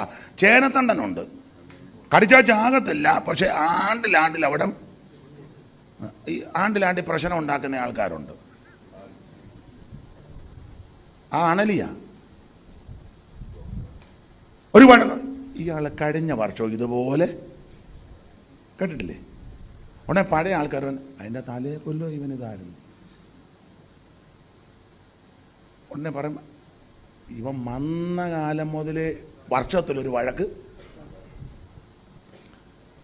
ഇതെല്ലാം അണലിയാ. അപ്പൊ പല ടൈപ്പ് ആൾക്കാരുണ്ടെന്ന്. പിന്നെ ഞങ്ങൾ ദൈവദാസന്മാര്, ഞാൻ പറയാറുണ്ട്, മുടക്കാനും അടിയന്തര കമ്മിറ്റി കൂടി ഒതുക്കാനും കേന്ദ്രത്തിൽ കൊണ്ട് കൊടുക്കാനും കേസിനും ഒന്നും പോകരുത്. പിന്നെ ചെയ്യേണ്ടത് ഇങ്ങനെയുള്ള മൂർഖനും അണലിയും വെമ്പാലയൊക്കെ ഉള്ളപ്പോൾ ഞങ്ങൾ എന്നാ വെച്ചാൽ പയ്യ മകുടി ഊതി ഇവനെ കൊട്ടയ്ക്കകത്ത് അങ്ങനെ. ഇന്നിപ്പോൾ ഇപ്രാവശ്യം 21 ദിവസം ആ മകുടി ഊതുന്നത്. ഇന്ന് ലാസ്റ്റ് ഊതാൻ എന്നെയും കൂടെ വിളിച്ചിരിക്കുക. അപ്പം 21 ദിവസമായിട്ട് മകുടി ഊതി മിക്കവാറും ഇന്ന് ഉച്ച കഴിഞ്ഞ് നിന്നെ കോട്ടയ്ക്കകത്ത് കയറ്റി ക്രമപ്പെടുത്തണം. ദൈവത്തിന് മഹത്വം. അപ്പൊ ഈ 40 ദിവസവും കാട്ടുമൃഗങ്ങളോട് കൂടെ എന്ന് പറഞ്ഞാൽ വന്യമൃഗങ്ങളുമായിട്ട് ഉപവാസം എടുത്തെന്നല്ല, മൃഗീയ സ്വഭാവങ്ങൾ, മൃഗീയ വിഷയങ്ങൾ യേശു അഭിമുഖീകരിച്ചു. യഹൂദയെ പറ്റി പറയുക ബാലസിംഹം, ദാനെ പറ്റി പറയുക വടിയിൽ പാമ്പും പാതയിൽ സർപ്പം, ബെന്യാമീൻ കടിച്ചു കീറുന്ന ചെന്നായ, ഇസഖാര് അസ്ഥിബലമുള്ള കഴുത, പിന്നെ ഒരാളാണ് മാൻപേട, ഏതാ നഫ്താലി സ്വതന്ത്രയായിട്ട് നടക്കുന്ന മാൻപേട. ഇസ്മയിലിനെ പറ്റി പറയാ കാട്ടുകഴുത, കഴുതയ്ക്കോ ബോധമില്ല, കാട്ടുകഴുതയാകുമ്പം പിന്നെ കാക്കാശിന് സ്തോത്രം. അപ്പോൾ ഇങ്ങനെ മൃഗീയമായ പല വിഷയങ്ങൾ എൻ്റെ പ്രിയരെ നമ്മുടെ ക്രിസ്തീയ ജീവിതത്തിലും, അത് വീട്ടിൽ നിന്നാന്നേലും സഭയിൽ നിന്നാന്നേലും നാട്ടിൽ നിന്നാന്നേലും ഇങ്ങനെ മൃഗീയമായ പല വിഷയങ്ങൾ വരും. അങ്ങനെയുള്ള വിഷയങ്ങൾ വരുമ്പോൾ ചഞ്ചലിക്കരുത്. ഉപവസിക്കുകയും പ്രാർത്ഥിക്കുകയും ചെയ്യുന്നത് ഇങ്ങനെയുള്ളതിനെയൊക്കെ ജയമെടുക്കാനാ. പേർച്ചയെ പോകാനും വിസ അടിച്ചു കിട്ടാനും വണ്ടി മേടിക്കാനും വീട് വെക്കാനും പെണ്ണിനെ കെട്ടിക്കാനൊന്നും അല്ല ഉപവാസം. അതൊക്കെ ദൈവം നടത്തി തന്നോളും. ഉപവസിക്കുന്ന എന്തിനാന്ന് വെച്ചാൽ നിന്റെ ക്രിസ്തീയ ജീവിതത്തെ, ആത്മിക ജീവിതത്തെ, ശുശ്രൂഷ മണ്ഡലങ്ങളെ തകർക്കാൻ. അത് വീട്ടിനകത്താന്തേലും സഭയിൽ നിന്നാന്തേലും നാട്ടിൽ നിന്നാന്തേലും ചുറ്റുപാടിന് മൃഗീയമായ പല വിഷയങ്ങൾ പൊങ്ങി വരുമ്പോൾ അതിനെ കീഴ്പ്പെടുത്തുവാൻ, ജയിച്ചടക്കുവാൻ, അതിൻ്റെ മേൽ ജയമെടുക്കാനാ ഉപവാസം. Hallelujah, hallelujah. ഇങ്ങനെയുള്ള വിഷയങ്ങളെ ജയിക്കണം. അപ്പൊ യേശുക്രിസ്തു ഇതിനെല്ലാം ജയിച്ചു. അതാണ് നമ്മുടെ മാതൃക. ഈ 40 ദിവസം ഇതുപോലെ ഓരോ കേസാ വന്നേ. 40 ദിവസവും എല്ലാ ഭാഗത്തേക്കും പോകുന്നില്ല. പിന്നെ ഇതിൻ്റെ എല്ലാം ക്രോഡീകരണം എന്ന നിലയിൽ ആ ഒടുവിൽ 40 കഴിഞ്ഞപ്പോൾ ഇവൻ അടുത്ത് വന്ന് പറഞ്ഞു, നീ ഉപവാസമല്ലേ? അതെ. 40 അല്ലയോ? അത് ഇവൻ നല്ല വിശപ്പുണ്ടല്ലയോ? യേശു പറഞ്ഞു വിശപ്പൊക്കെ ഉണ്ട്. ഒരു കാര്യം ചെയ്യും, ഈ കല്ലുകളല്ല ഞാനോ നിങ്ങളോ വരുന്ന ഉടനെ കല്ലിനായിട്ട് പ്രാർത്ഥിക്കും, കർത്താവെ കൂർത്ത മൂർത്ത കല്ലുകൾക്കായി സ്തോത്രം, അപ്പമാക്കി നിന്റെ നാമത്തെ മകത്ത് പ്രയത്നം. ഓ, അങ്ങനെ ചില ശൈലികളുണ്ട് ഇല്ലേ?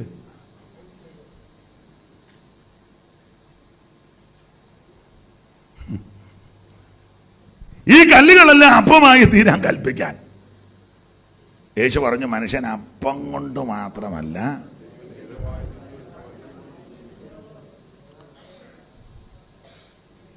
എനിക്ക് പാടാൻ പുള്ളി സഹായിക്കുന്നുമില്ല.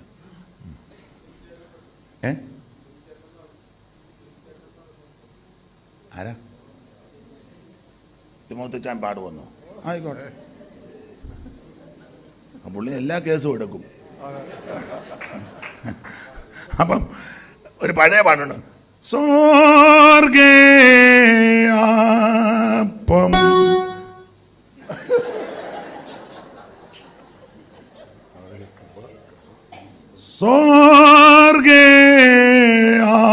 സ്വർഗേയാപ്പം സ്വർഗേയാപ്പം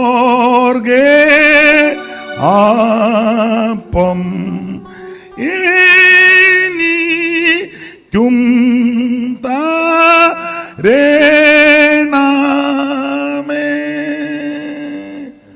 സ്വർഗേയാപ്പം സ്വർഗേയാപ്പം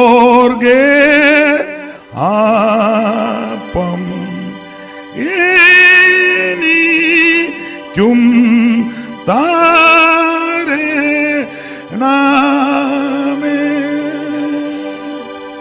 നിത്യ പാറ തുറന്നിട്ട് ജീവ നീർ നീ കൂടിപ്പാ അഗ്നി മേഘ പൂണു കൊണ്ടു പാദ കാണിക്ക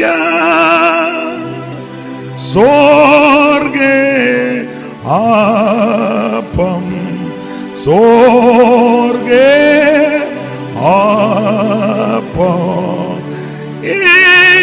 എനിക്കും തരേണമേ.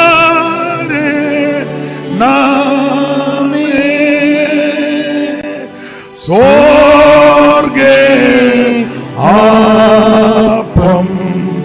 സ്വർഗേയാപ്പം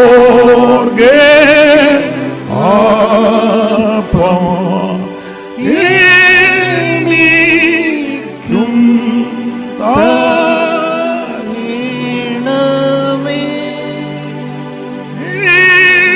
എനിക്കും തരേണമേ.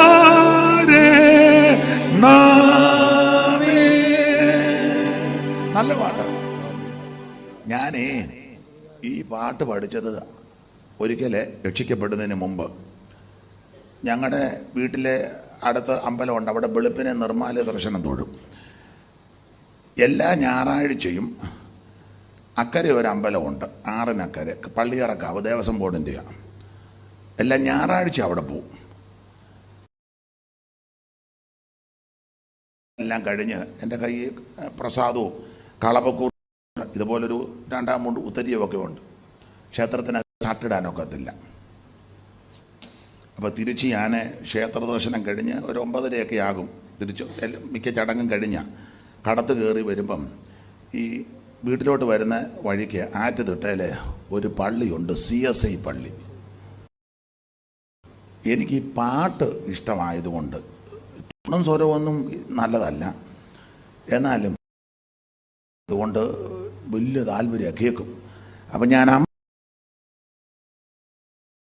അവരെല്ലാവരോട് ചേർന്ന് പാടും. ഇങ്ങനൊന്നും അല്ല പാടുന്ന, അവർ പാടുന്നു. അന്ന് പഠിച്ച പാട്ടാണ് എന്ന് പറഞ്ഞാൽ അമ്പലത്തിൽ പോയ കാലത്ത് പഠിച്ചതാ. നീ ഇതിനകത്ത് 50 കൊല്ലമായി ഇരിപ്പ് തുടങ്ങിയിട്ട് രാവിലെ ഇറക്കാഞ്ഞിട്ടാന്നോ? പണ്ടൊരു തള്ള പറഞ്ഞിടാ ൂത്തിയിരിക്കുന്നു. അപ്പൊ ഞാനിത് അമ്പലം എല്ലാ വരി അറിയത്തില്ല, ട്യൂണും ചില പദങ്ങളൊക്കെ അത് ഇരുന്നു. പിന്നെ കൃപ വന്നു കഴിഞ്ഞപ്പോൾ അത് നല്ല പാട്ട്, അതിനകത്തോണ്ട പാട്ട് അറിയാമായിരുന്നല്ലേ?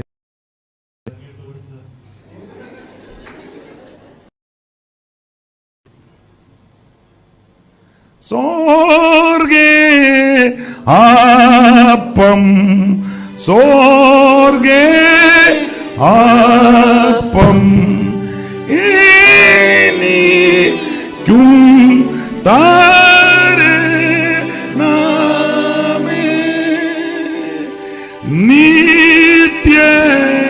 നിത്യനായ യഹോവ. മൊബൈലിൽ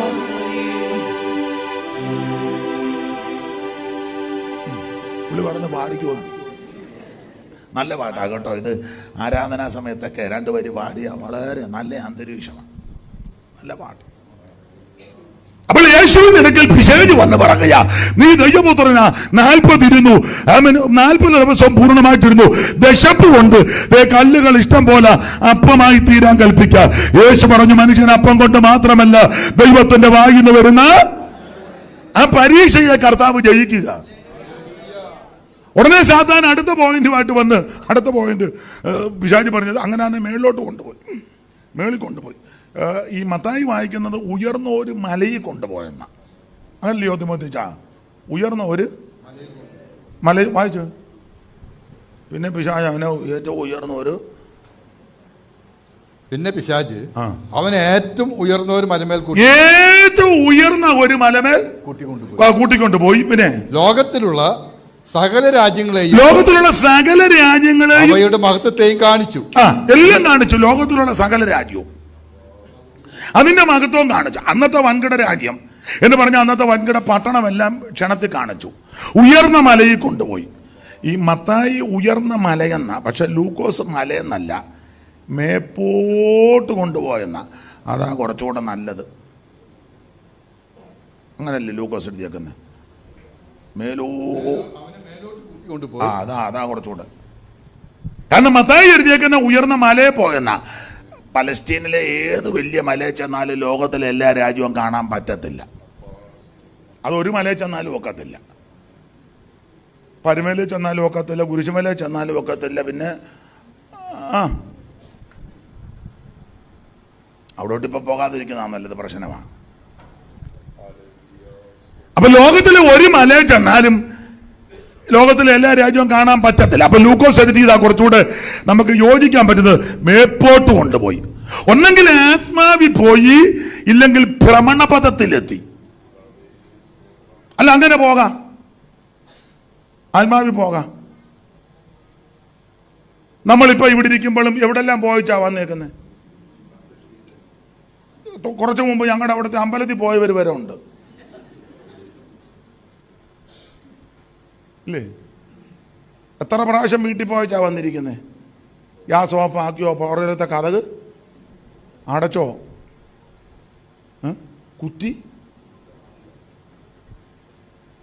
പിന്നെ ഇവിടെ നിന്ന് ഭാഷമാരെ കരം ഉയർക്കാം, ലേലുയ, എന്നാലും അവിടെ പോയിരിക്കുക. നമ്മുടെ എല്ലാം രീതി അതാ. അപ്പൊ ആത്മാവിൽ പോകാം. കാരണം യെഹെസ്കേൽ പ്രവചനം 8-ാം അധ്യായത്തിന്റെ 1 എടുത്ത്, യെഹെസ്കേൽ 8:1 പെട്ടെന്ന്.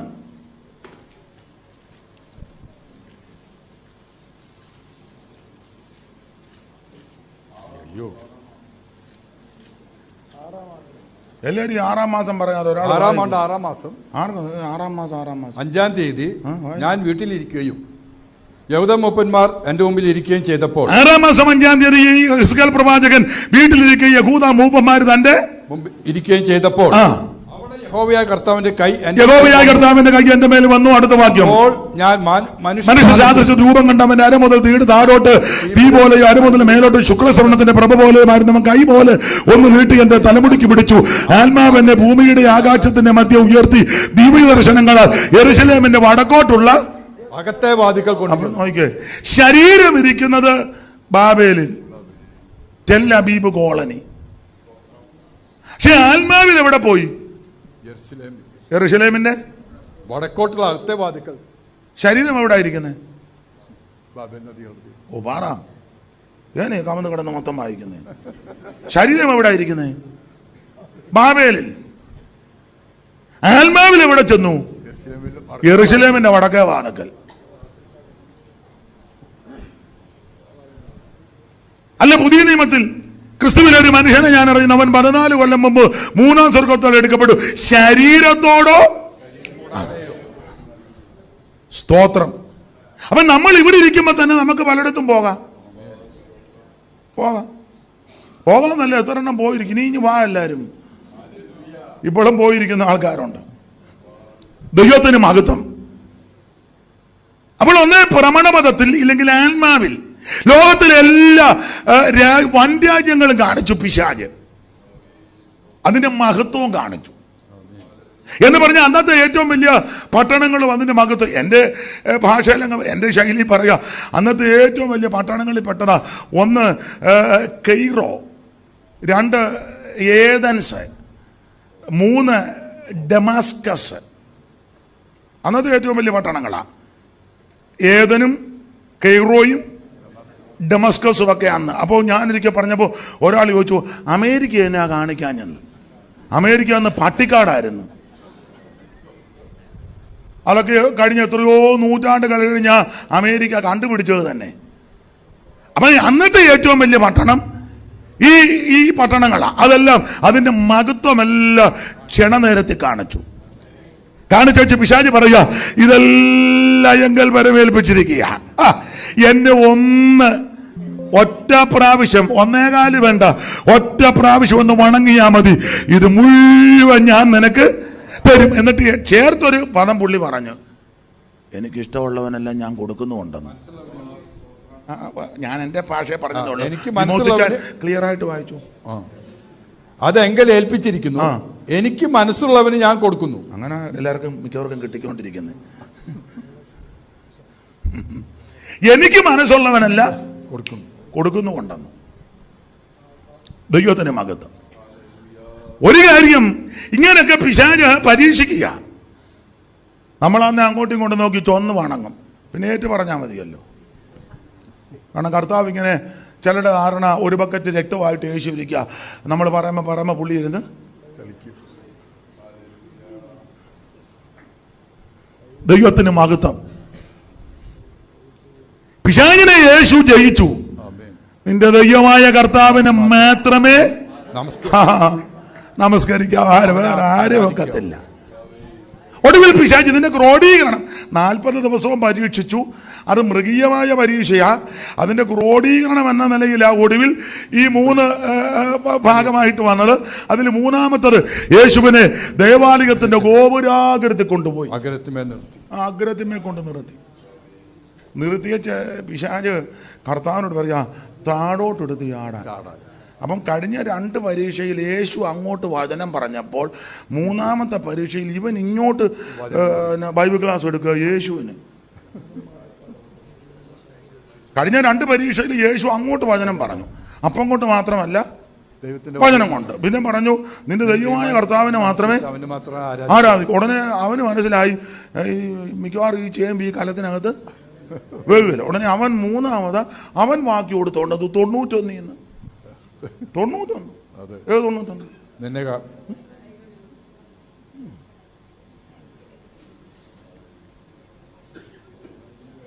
നീ എടുത്ത് താഴോട്ട് ചാട്, അവൻ നിന്നെ കുറിച്ച് നിന്റെ ദൂതന്മാരോട് കൽപ്പിച്ചിട്ടില്ലയോ, നിന്റെ കാല് കല്ലിൽ തട്ടി പോകാതിരിക്കേണ്ടതിന് അവർ നിന്നെ കൈകളിൽ താങ്ങിക്കൊള്ളും. എന്റെ ഭാഷയെ പറഞ്ഞാൽ ഈ ഗോപുരാഗ്രഹത്തിന്റെ മുകളിൽ കയറ്റി ചില ഉയർച്ചയൊക്കെ കൊണ്ടുവരും കേട്ടോ. ചില നല്ല പൊസിഷനൊക്കെ കൊണ്ട് തരും കേട്ടോ. നമ്മളുടനെ പറയുന്നത് ഇങ്ങനെയാണ്, ദൈവനാമത്തിന് മഹത്വം ഉണ്ടാകണം, ഞാൻ ഇതൊന്നും ആഗ്രഹിച്ചതല്ല, ഹാലി ദൈവം എന്നെ ഈ മേളിൽ കൊണ്ടുവരുക. വ്യായി കെട്ടിക്കൊണ്ട് പോയതാ. ഇത്രയും ഉയരത്തിൽ വരുമെന്ന് ഞാൻ ഒരിക്കൽ പോലും വിചാരിച്ചു. എൻ്റെ കൂടെയുള്ളവരെല്ലാം താഴെ നിൽക്കുക.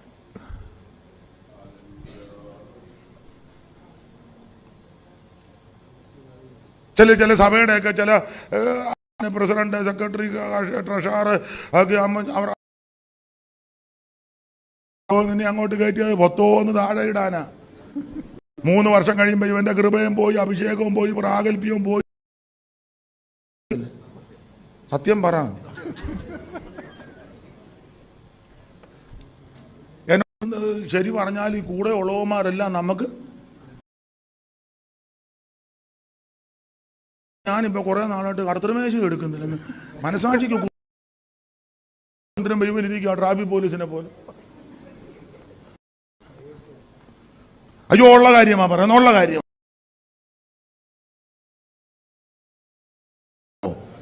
ഒരു പൊസിഷനിലും ചെന്ന് പെടാതിരിക്കാമോ?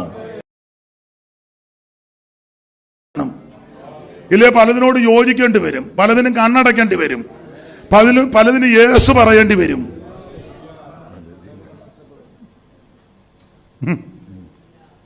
ഏറ്റവും മേളിലോട്ട് ഭയങ്കര ഉയർച്ചയാണ്. ഏതായാലും അച്ചായന് ദൈവം അങ്ങ് ഒത്തിരി ഉയരത്തിലോട്ട് പോകുമ്പം അത്ര ആക്കം കൂടും താഴോട്ട്. ഗോപുരാഗ്രഹത്തിൽ കയറ്റി വെച്ച്, അതും നിങ്ങൾ ഏതിന്റെ ഗോപുരാഗ്രഹ? ദൈവാലയത്തിന്റെ അങ്ങനെ പിശാച് കൊണ്ടുവരുന്നത്.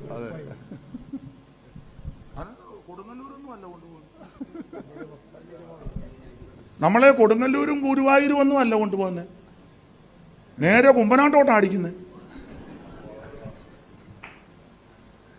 അല്ലെ നേരെ മുളക്കൂടേക്കാണ് വിടുന്നത്, അല്ലെ നേരെ പുനലൂരോട്ട് വിടും, അല്ലെങ്കിൽ തിരുവല്ല ഷാരോൺ, ഇല്ല നേരെ അടയാറിലോട്ട് അടിക്കും. ഏനാ കൊച്ചമ്മ ഇരുത്തി ഒരു മൂളം ചിരി അടയാറെന്ന് കേട്ടപ്പം ഇവങ്കാരിയായിരുന്നു. എന്നാലും അറിയാം, വകുപ്പറിയാം. ദൈവാലയത്തിന്റെ ഗോപുരാഗ്രഹത്തിലാ നമ്മൾ ഓർക്കുന്ന പിശാച്. മറ്റു നിലയിലാ നമ്മളെ വീട്, അല്ലല്ല ആത്മീയ വിഷയത്തിലാ വീഴ്ത്തുന്നത്. ദൈവാലയത്തിന്റെ മേളിലോട്ടാകുമ്പോ പിന്നെ പ്രശ്നമില്ലല്ലോ. ഉണ്ടല്ലാന്നാണ്.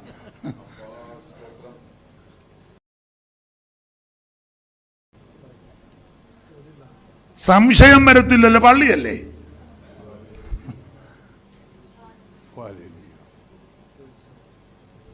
സ്തോത്രം.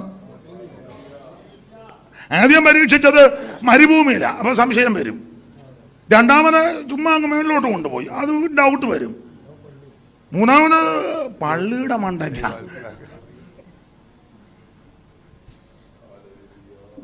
നിന്നെ ഒതുക്കുവാൻ ചിലപ്പം ആത്മീക വിഷയത്തിലായിരിക്കും കൊണ്ട് കയറ്റുന്നേ.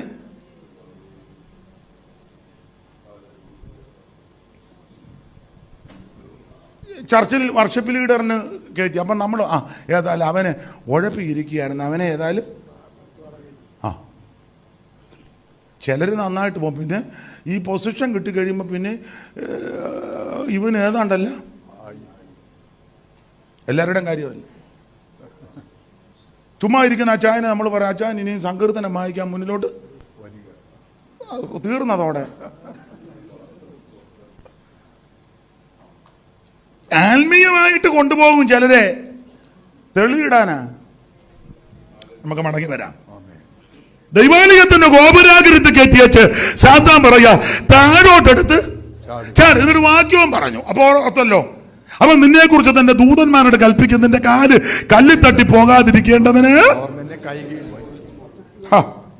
ഞാനോ നിങ്ങളോ ആയിരുന്നെങ്കിൽ ഗ്ലോറി എന്നും പറഞ്ഞൊരു ചാട്ടം ചാടിയാന്.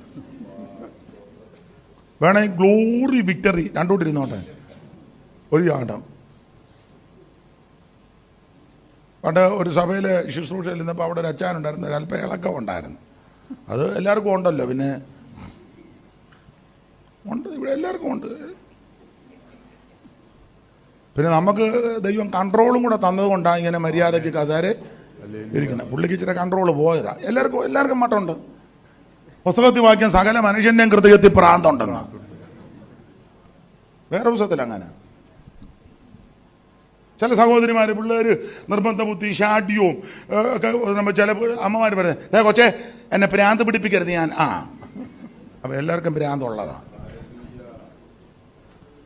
അപ്പോൾ ഈ അച്ചായനെ അങ്ങ് ഇളകി വെച്ച് പുള്ളി ഒരു ദിവസം രാവിലെ ഈ വീടിൻ്റെ തിട്ടയിൽ ഒരു വലിയ വരിക്കപ്ലാവുണ്ട്, താഴെ വലിയ കുഴിയാണ്. ആ വരിക്കപ്ലാവിൻ്റെ ഒരു കവട്ട ഈ കുഴിയുടെ ഭാഗത്തോട്ടാണ് നിൽക്കുന്നത്. അപ്പം ഇങ്ങേര് തത്തി പിടിച്ച് രാവിലെ ഈ വരിക്കപ്ലാവിൽ കയറി. അവിടെ കയറി വെച്ചൊരു പാട്ട് കേട്ടുകൊണ്ട് കൊച്ചമ്മ ഇറങ്ങി വന്നപ്പോൾ ഇയാൾ ഇതിൻ്റെ അറ്റത്തോട്ട് പോവുക. മേലത്തെ കമ്പി പിടിച്ച് കവട്ടെ കൂടെ നടന്ന് പാട്ടിൻ്റെ വരി ഇതാ. അവരുടെ വീട്ടുപേര് പറമുണ്ട എന്നാണ്.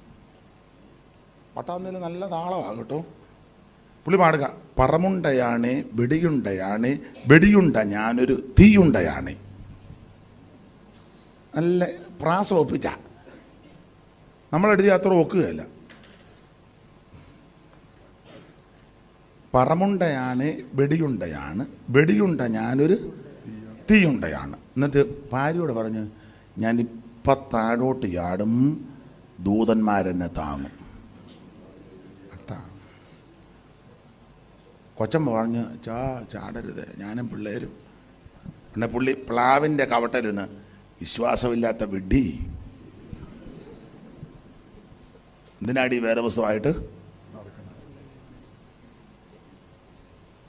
എന്തിനേറെ എടുത്തൊരു ചാട്ടം. ഒരു വരി പല്ല്, ഒരു കാല്, കയ്യ്, വാരിയല് 3.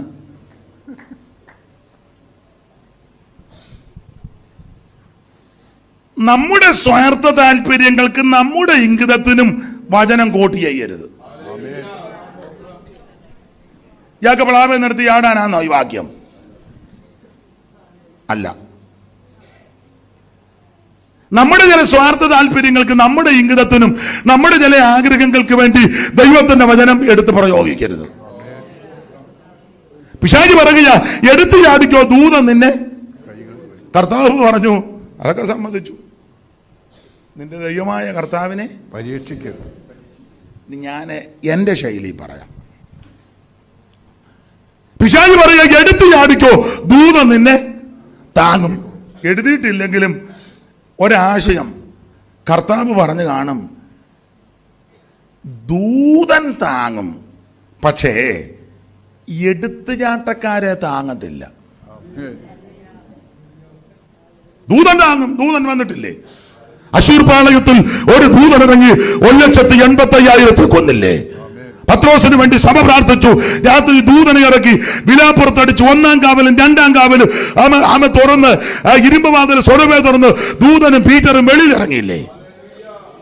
ദാനിയേൽ പറഞ്ഞില്ലേ, രാജാവിന് ദീർഘായുസ്സരിക്കട്ടെ, രാജാവെ സിംഹങ്ങൾ എനിക്ക് കേടുവരുത്താതിരിക്കാൻ എന്റെ ദൈവം തന്റെ ദൂതനെ വിട്ട്. ദൂതൻ അന്ന് പറങ്ങും, ഇന്ന് പറങ്ങും, എന്ന് പറങ്ങും, പക്ഷേ ദൂതൻ താങ്ങുകയും ചെയ്യും, പക്ഷേ എടുത്തു യാത്രക്കാരെ താങ്ങത്തില്ല. എന്റെ പ്രിയര്, ദൈവമക്കളോടൊരു ദൂത് പറയാ, എടുത്തു ചാടി ഒന്നും ചെയ്യരുത്. എടുത്തു ചാടി ഒന്നും ചെയ്യരുത്. ചിലർ 21 കേൾക്കുമ്പോൾ ഉടനെ ചാടി എന്ന്, ഞാൻ 21 ഇരിക്കുക. നല്ല കാര്യം. 3-ാം ദിവസം തെറ്റുന്നവരുണ്ട്. അതിനെന്ന് വെച്ചാൽ ഭാര്യ അടുക്കള കടുക് മൂപ്പിച്ചപ്പം അതിനെ വേണം. ഉടനെ പറയാം, എന്നാ മേരിക്കുട്ടി ഇച്ചിര കടുക് നാളേക്കുമ്പോൾ ഒരു മണമില്ല. അപ്പം അതുകൊണ്ട് ചില സഹോദരിമാർ പറയും, ഇനി ഇവിടെ 21 ദിവസം ഈ അടുപ്പെത്തിയെ കത്തിച്ചാൽ പുള്ളി തെറ്റും.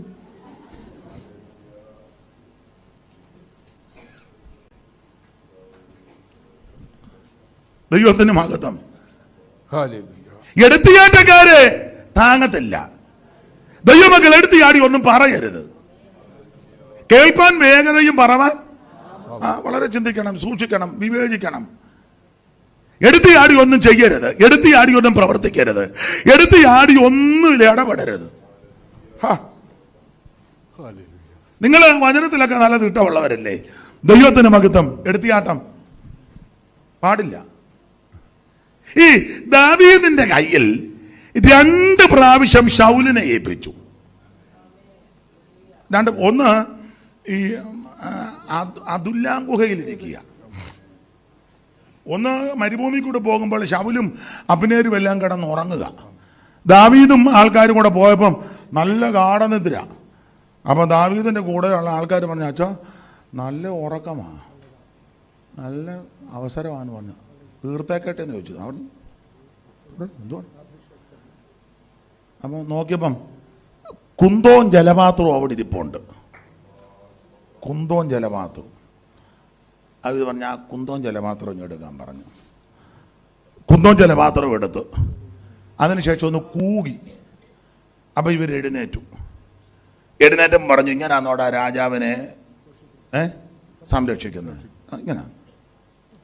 അപ്പം ഈ ശൗലിൻ്റെ ഒരു മാനസാന്തരം, എൻ്റെ മോനെ, എൻ്റെ മരുമകനെ, എൻ്റെ സണ്ണിലോ.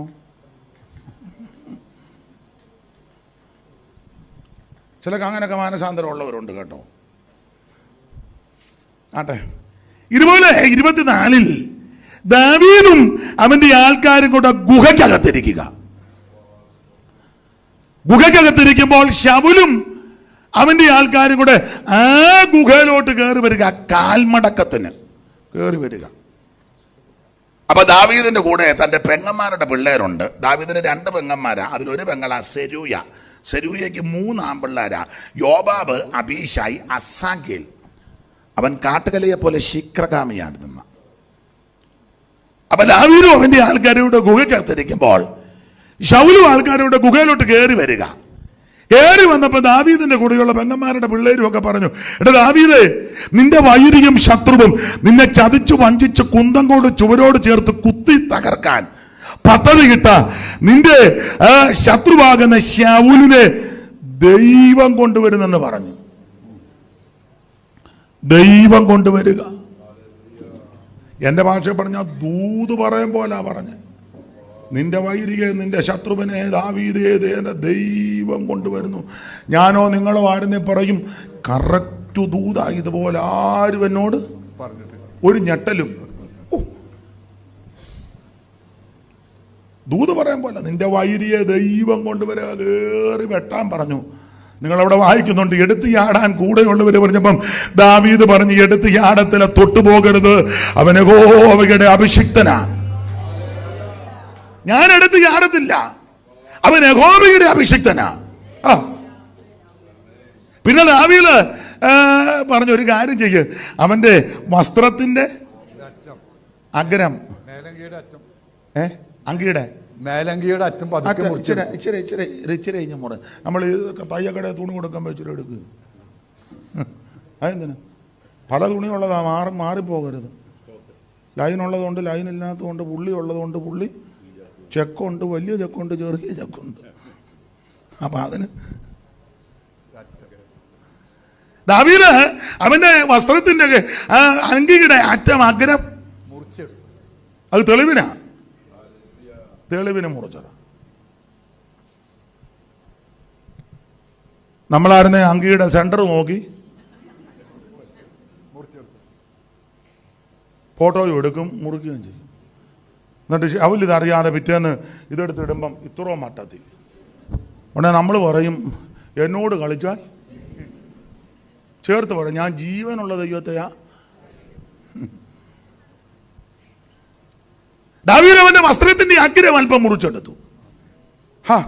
എനിക്ക് വളരെ എന്നെ ചിന്തിപ്പിച്ചത് തിമോത്തി ചായ. എന്നിട്ട് അടുത്തൊരു പദമുണ്ട്, മുറിച്ചെടുത്തിട്ട് അവന്റെ മനസാക്ഷി കുത്തി തുടങ്ങി. അയ്യോ, വൈരാഗ്യത്തിന് മുറിച്ചതല്ല, ഒരു തെളിവിനാ. നാളെ അവസരത്തിൽ നിന്നെ എന്റെ കയ്യിൽ പണ്ട് കിട്ടിയതാണെന്ന് പറഞ്ഞാൽ ഇവൻ ഏക്കുകയല്ല. ആരാ? ശൗൽ ഏക്കത്തില്ല, കള്ളം പറയാനവനാ. ഏക്കാതെ വരുമ്പത്തെ തെളിവ് കാണിക്കാനാ. അതും ഇച്ചിരിയെ മുറിച്ചുള്ളൂ, അതും ആഗ്രഹം. എന്നിട്ട് തന്നെ മനസാക്ഷി കുത്തി.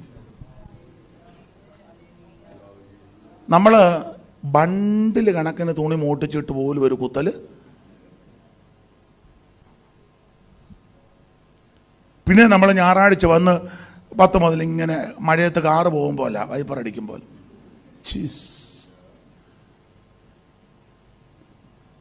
കുത്തലൊന്നുമില്ലല്ലോ. എന്നാ എല്ലാവർക്കും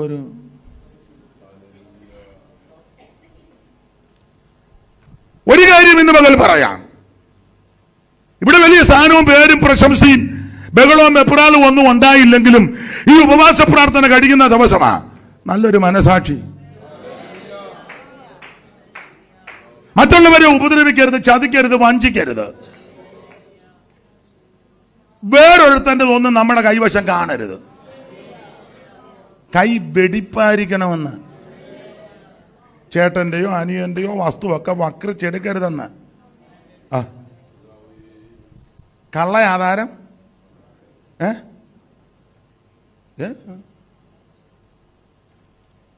ഓ സമയമായില്ലയോ, ഞാനതങ്ങ് വിട്ടുപോയി.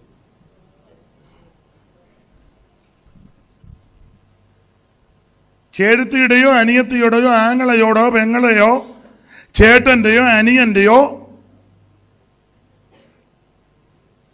1 രൂപയോ 1 സെന്റ് ഭൂമിയോ നിന്റെ കൈവശം എന്തേലും ഒന്ന് ആ പൊന്നുവാ തുറന്ന് എന്തേലും ഒന്ന് പറ.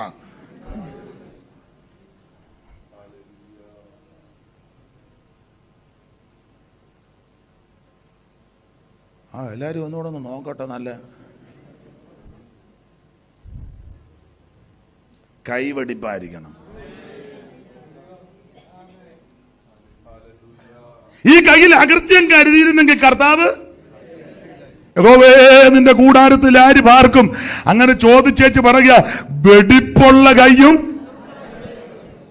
എന്റെ പ്രിയരെ, ഇവിടെ വലിയ സ്വത്തൊന്നും കിട്ടിയില്ലെങ്കിലും വലിയ പൊസിഷൻ ഒന്നും കിട്ടിയില്ലെങ്കിലും എല്ലാവരും ഒന്നും അറിയത്തില്ലെങ്കിലും നല്ലൊരു മനസാക്ഷി വേണം. ദൈവസന്നിധി വന്ന് മുട്ടുമടക്കുമ്പോഴേ കുത്തരുത്.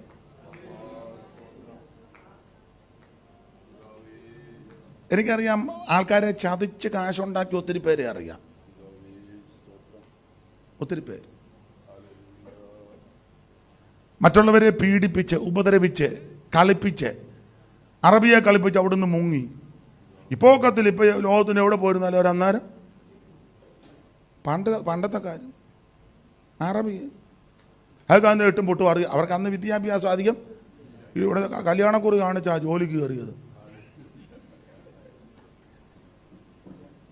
സർട്ടിഫിക്കറ്റ് തരാൻ പറഞ്ഞാൽ കല്യാണക്കുറി കൊടുത്ത ഗിൽറ്റുമൊക്കെ വെച്ച് അറബി കൊടുത്ത് ഭയങ്കരം ഡിഗ്രി ഉള്ളവനാണ്.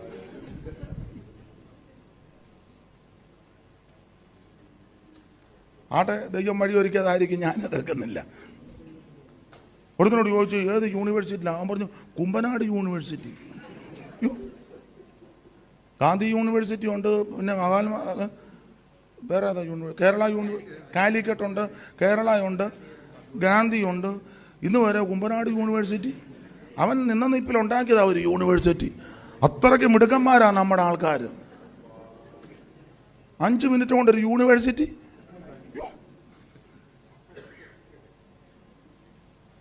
നമുക്കൊരു നഴ്സറി പള്ളിക്കൂടം പോലും ഉണ്ടാക്കാൻ എന്നെ മിടുക്കന്മാരാ നമ്മുടെ ഇടയിലുള്ളവർ.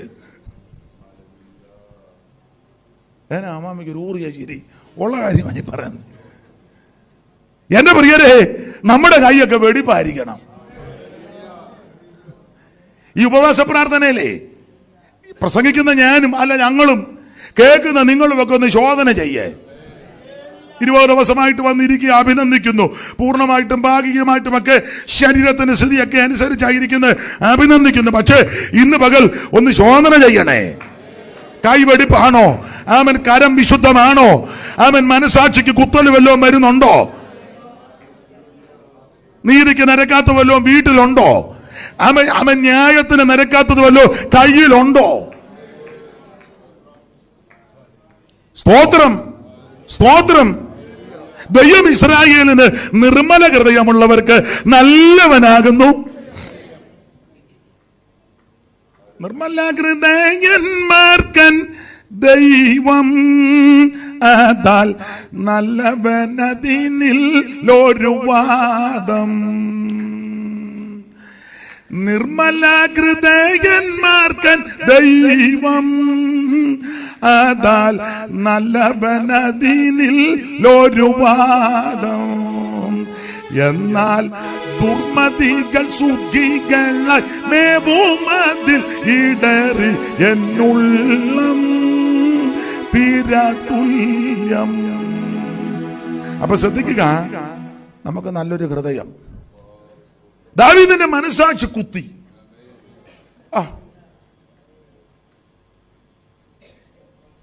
സ്തോത്രം. ശൗലിന്റെ കയ്യിൽ എപ്പോഴും കുന്തവാ.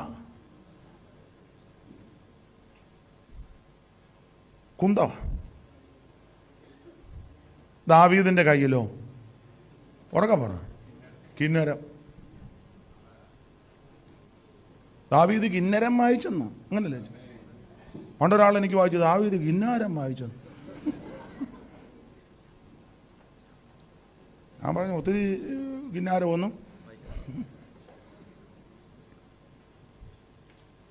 ദാവീദ് കിന്നരം വായിച്ചു. തന്റെ കയ്യിൽ കിന്നരമാ. അത് നല്ല തൂര്യനാദത്തിൽ. ശൗല് കയ്യിൽ ഒരു കുന്ത. 18:10 വായിച്ചു വെച്ചാ. ശൗമേലിന്റെ 1-ാം പുസ്തകം 18:10 പെട്ടെന്ന് വായിച്ചു. പിറ്റേന്ന് ദൈവത്തിന്റെ പക്കൽ നിന്നുള്ള ദുരാത്മാവ് ശൗലിന്മേൽ വന്നു. അവൻ അരമനയ്ക്കകത്ത് ഉറഞ്ഞു പറഞ്ഞു. ദാവീദോ പതിവ് പോലെ കിന്നരം വായിച്ചുകൊണ്ടിരുന്നു.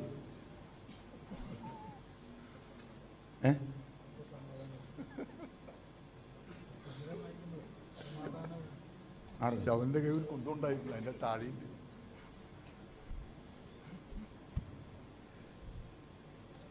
ശൗലിന്റെ കയ്യിൽ കുന്തം, ദാവീദിന്റെ കയ്യിൽ കിന്നരം. ആത്മീയനും ജഡീലിങ്ങനും കണ്ടാൽ അറിയാം. നീ ആരാധനയ്ക്ക് വന്ന് ഇരിക്കുമ്പോൾ അറിയാം. അവിടുത്തെ അങ്ങോട്ട് കയറി വരുമ്പോൾ അറിയാം. രീതി കാണുമ്പോൾ അറിയാം.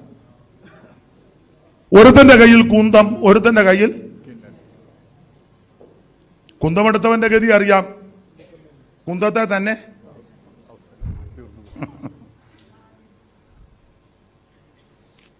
കുന്തത്തെ കയറി. ശമൂവേലിന്റെ പുസ്തകം പഠിക്കാം, നമുക്ക് പിന്നീട് ചിന്തിക്കാം. ആ പുസ്തകം പഠിക്കുമ്പോഴുണ്ട് ഒരു ഭാഗം ഒന്ന് വായിച്ചു. 31:1 മുതൽ വായിച്ച ശമൂവേലിന്റെ 1-ാം പുസ്തകം 31:1 മുതൽ.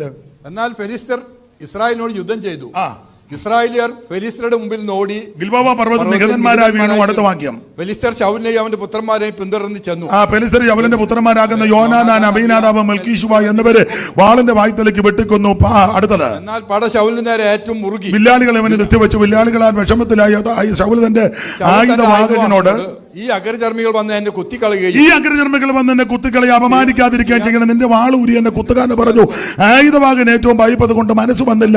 അതുകൊണ്ട് ശൗൽ ഒരു വാൾ പിടിച്ച് അതിന്മേൽ വീണു. ശൗലിന്റെ കയ്യിൽ എപ്പോഴും ആയുധമാണ്.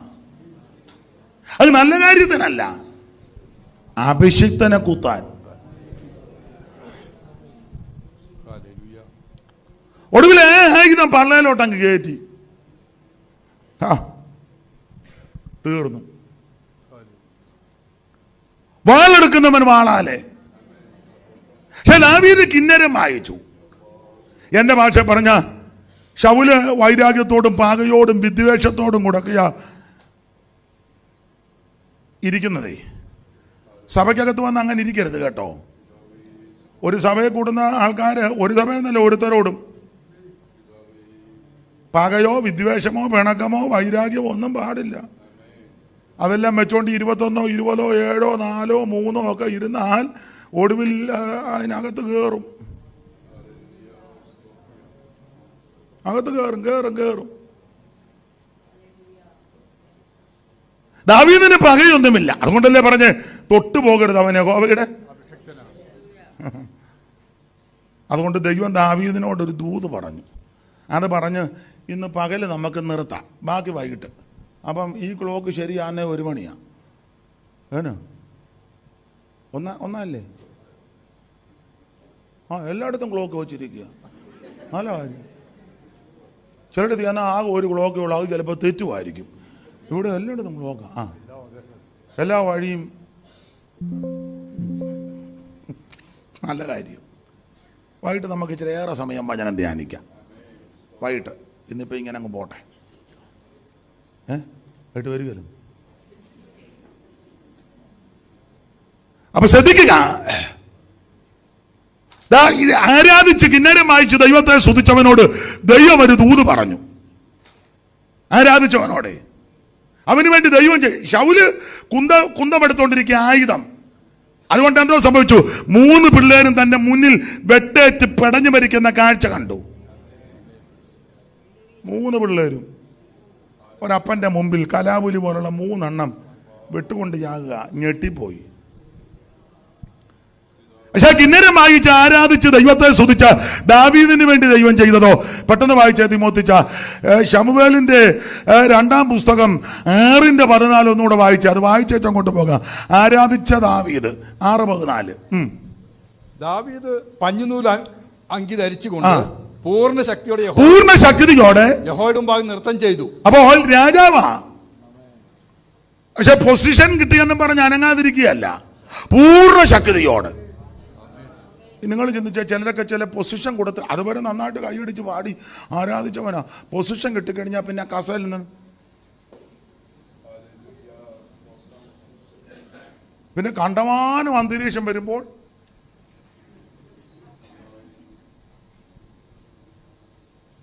ഏതാണ് ദാവീദ് പൂർണ്ണ ശക്തിയോടെ പഞ്ഞിനൂലങ്കി കൊണ്ടുള്ള അങ്കി ധരിച്ച് പെട്ടകത്തിന് ക്ഷീണിച്ചോ? ധരിച്ചോ? പൂർണ്ണ ശക്തിയോടെ യഹോവയുടെ മുമ്പാകെ നൃത്തം ചെയ്തു. അങ്ങനെ ദാവീദ് ഇസ്രായേൽ ഗ്രഹമൊക്കെയും ആർപ്പോടും കാഹളത്തോടും കൂടെ. പൊസിഷൻ ആണെങ്കിലും ശബ്ദത്തിന് കുറവൊന്നുമില്ല. നമുക്ക് ചില പൊസിഷൻ കിട്ടിക്കഴിഞ്ഞാൽ പിന്നെ വീണ്ടും സ്തുതിക്കാം.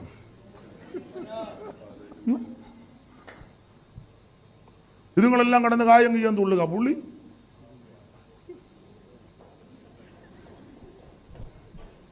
ഞാൻ പറഞ്ഞ മനസ്സിലാകുന്നില്ല. പൂർണ്ണ ശക്തിയോടെ ആർപ്പോടെ. സങ്കീർത്തനത്തിൽ ഒരിക്കൽ ദാവീദ് പറഞ്ഞു, ഞാൻ എന്റെ ശബ്ദം ഉയർത്തി എന്റെ ദൈവത്തോട്. ഞാൻ എല്ലാ ഭാഗവും എടുക്കുന്നില്ല. ഇങ്ങനെ പൂർണ്ണ ശക്തിയോട് ആരാധിച്ച ദാവീദിന് വേണ്ടി ദൈവം എന്ത് ചെയ്തു? 7:1 പെട്ടെന്ന്. യഹോവ ചുറ്റുമുള്ള സകല ശത്രുക്കളെയും അടക്കി. മതി. ആർപ്പോടെ പൂർണ്ണ ശക്തിയോട് ഇടംബലം നോക്കാതെ ദൈവത്തെ ആരാധിച്ചവന് വേണ്ടി ദൈവം അവന്റെ ശത്രുക്കളെ അടക്കി. ഇന്ന് പകൽവേളയിൽ നിന്റെ കുടുംബത്തിനെതിരെ, നന്മയ്ക്കെതിരെ, തലമുറയ്ക്കെതിരെ, ആയുസ്സിനെതിരെ, ആരോഗ്യത്തിനെതിരെ വെല്ലുവിളിച്ച് നിൽക്കുന്ന ശക്തികളുണ്ട്.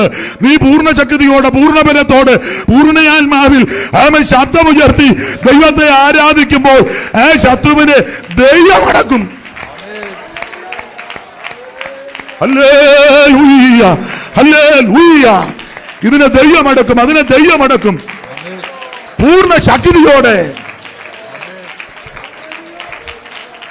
ദൈവത്തിന് മഹത്വം, ദൈവത്തിന് മഹത്വം, ദൈവത്തിന് മഹത്വം, ദൈവത്തിന് മഹത്വം. പെട്ടകത്തിന്റെ മുമ്പാകെ പഞ്ഞുനൂലങ്കി കൊണ്ടുള്ള അങ്കി ധരിച്ച് കിന്നരം വായിച്ച് പൂർണ്ണ ശക്തിയോട് ദൈവത്തെ ആരാധിച്ച ദൈവത്തിന്റെ ദാസന് വേണ്ടി ദൈവ ശത്രുവിനെ അടക്കി. ദീർഘനാളുകളായി നിനക്കെതിരെ, തലമുറക്കെതിരെ, നന്മയ്ക്കെതിരെ, ആയുസ്സിനെതിരെ, ആരോഗ്യത്തിനെതിരെ വെല്ലുവിളിക്കുന്ന സകല ശത്രുക്കളെയും ഈ നിലകൾ ദൈവം അടക്കും. ഹല്ലേലൂയ. കരമുയർത്തി ദൈവത്തെ സ്തുതിക്കുക. നിർത്തുക. ചില മിനിറ്റുകൾക്കകം നിർത്തും. ബാക്കി നമുക്ക് വൈകിട്ട്. ഞാൻ ഈ പ്രസംഗത്തിന്റെ മുഖവര വന്നതേ ഉള്ളൂ. എന്റെ ചിന്ത ശരിയെങ്കിൽ ഇന്നും നാളെയും പറഞ്ഞാലും തീരുകയല്ല. സ്തോത്രം. നമുക്ക് എനിക്ക് വൈകിട്ട് ഇച്ചിരി ഏറെ സമയം തരണേ. പുള്ളി പൂർണ്ണ സമർപ്പണത്തോടെ ഇരിക്കുക. ദൈവം അനുഗ്രഹിക്കട്ടെ. ദൈവത്തിന് മഹത്വം. ശത്രുക്കളെ ദൈവം അടക്കി. അച്ഛാ, എട്ടാം അധ്യായം ഒന്ന് വായിച്ചേ. അനന്തരം ദാവീദ് ഫെലിസ്തരെ ജയിച്ചടക്കി. മൂലസ്ഥാനത്തിന്റെ ഭരണം ഫെലിസ്തരുടെ കയ്യിൽ എന്ന് പറഞ്ഞ ക്യാപിറ്റലും പിടിച്ചടക്കി. മൂലസ്ഥാനം. ശൗല് ഇത്രയും കൊല്ലം 40 കൊല്ലം ഇരുന്നെങ്കിലും തലസ്ഥാനത്തെല്ലാം മറ്റവൻ കയറി കുടിയിരിക്കുക. തലസ്ഥാനം പിടിച്ചടക്കുന്നത് ആരാധിച്ച് ബലപ്പെട്ടപ്പോഴാണ്.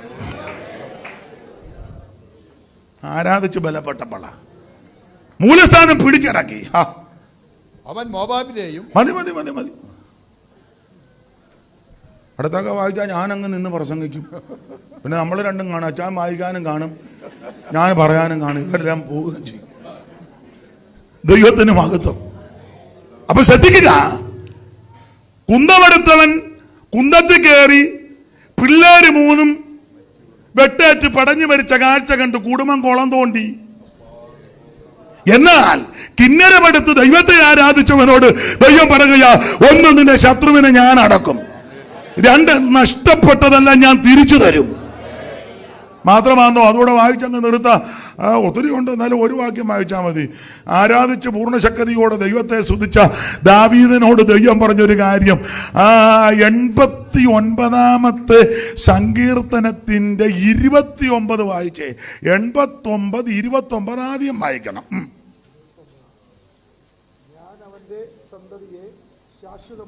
മൈക്ക് കൂടെ വായിച്ചു.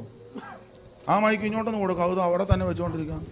ഞാൻ അവന്റെ സന്തതിയെ ശാശ്വതമായും അവന്റെ സിംഹാസനം ആകാശമുള്ള കാലത്തോളം നിലനിർത്തും. ആരാധിച്ചവനോടാ ഇത് പറഞ്ഞേ.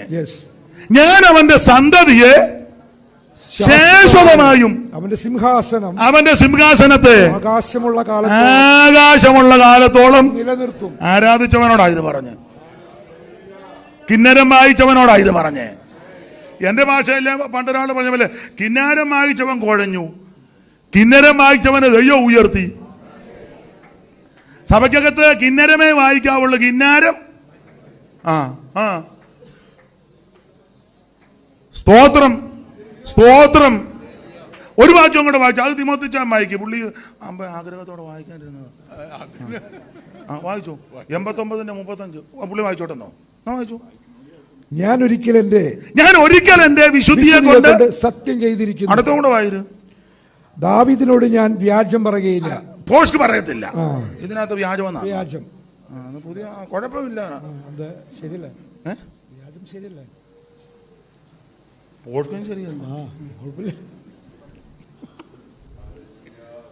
ഞാൻ ദാവീദിനോട് ബോഷ്ക്ക് പറയില്ല, വ്യാജം പറയത്തില്ല. കള്ളത്തരം. അടുത്തത്, അവന്റെ സന്തതി ശാശ്വതമായും അവന്റെ സിംഹാസനം എന്റെ മുമ്പിൽ സൂര്യനെ പോലെ നിലനിൽക്കും. ആരാധിക്കുന്ന നിന്നോട് പോഷ്ക്ക് പറയത്തില്ല. ആമേൻ. വിശ്വസ്തയോട് ദൈവത്തെ സേവിക്കുന്ന നിന്നോട് ദൈവം വ്യാജം പറയത്തില്ല. മാത്രമാണോ, നിന്റെ സന്തതി നശിക്കത്തില്ല, നിന്റെ തലമുറയ്ക്ക് ദോഷം വരികയില്ലെന്ന്.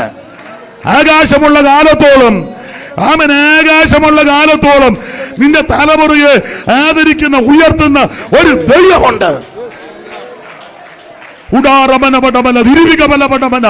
ദൈവത്തിന് മഹത്വം. ഹല്ലേലൂയ. എടുത്തു ചാടി ഒന്നും ചെയ്യരുത്, എടുത്തു ചാടി ഒന്നും പ്രവർത്തിക്കരുത്, എടുത്തു ചാടി ഒന്നും പറയരുത്. ദൈവഹിതത്തിന് കാത്തിരിക്കണം. അങ്ങനെ പരീക്ഷകളെ ജയിക്കണം. കൊച്ചുഞ്ഞുപദേശി പാടിയ ഒരു പാട്ടുണ്ട്. ഒരു വരി പാടി അങ്ങ് നിർത്താം. പകലിലും രാവിലും പരീക്ഷകൾ വരും, ഉറങ്ങിക്കിടന്നാലും പരീക്ഷിക്കും. പകലിലും രാവിലും പരീക്ഷകൾ വരും, ഉറങ്ങിക്കിടന്നാലും പരീക്ഷിക്കും. കർത്താവേ ശോധന പെരുതേറെ വന്നാലും ജിബ്രാൾട്ടർ പോലെന്നെ പാലിക്കും. കർത്താവേശോധനതരുതേ വന്നാലും ജിബ്രാൾട്ടർ പോലെന്നെ പാലിക്ക. പാപം പരീക്ഷിക്കും ലോകം, പരീക്ഷിക്കും സാത്താൻ, ബന്ധുക്കൾ താൻ മർത്യ ജഡം. പാപം പരീക്ഷിക്കും ലോകം, പരീക്ഷിക്കും സാത്താൻ, ബന്ധുക്കൾ താൻ മർത്യ ജഡം. ദൈവാത്മശക്തിയാലല്ല ജയിക്കുവ നസറായ വീരൻ താൻ സഖായിക്കും. ദൈവാത്മശക്തിയാലല്ല ജയിക്കുവ നസറായ വീരൻ താൻ സഖായിക്കും. ജിബ്രാൾട്ടർ പാറമേൽ തട്ടും തീരാ പോലിഷോണി തലത്തിലെ പരീക്ഷകൾ. ജിബ്രാൾട്ടർ പാറമേൽ തട്ടും തീരാ പോലിഷോണി. കരമുയർത്തി ദൈവത്തെ സ്തുതിക്കാം. പിശാചിനോട് എതിർത്ത് നിൽപ്പീൻ, അവൻ നിങ്ങളെ വിട്ട് ആ ഭാഗത്തേക്ക് വൈകിട്ട് വരും. യാക്കോബിന്റെ ലേഖനം 5 അധ്യായത്തിൽ കൂടെ ഒന്ന് കയറിയതാ. 1-ാം അധ്യായത്തിലാ ഒന്ന് കയറിയത്. പരീക്ഷ സഹിക്കുന്ന മനുഷ്യൻ പരീക്ഷയ്ക്ക് തോക്കരുത്, പരീക്ഷയെ ജയിക്കണം, തളർന്നു പോകരുത്, ദൈവം അനുഗ്രഹിക്കും. ബാക്കി ഭാഗം കർത്താവ് അനുവദിച്ചാൽ വൈകിട്ട് ദൈവകൃപയെ ശരണപ്പെട്ട് നമുക്ക് ചിന്തിക്കാം. വചനത്തിൻ്റെ ചുറ്റാകെ ഇരിക്കുന്ന നമുക്ക് അനുഗ്രഹമാണ്. ദൈവം നിങ്ങളെ എല്ലാവരെയും അനുഗ്രഹിക്കട്ടെ. കർത്താവ് സഹായിക്കട്ടെ.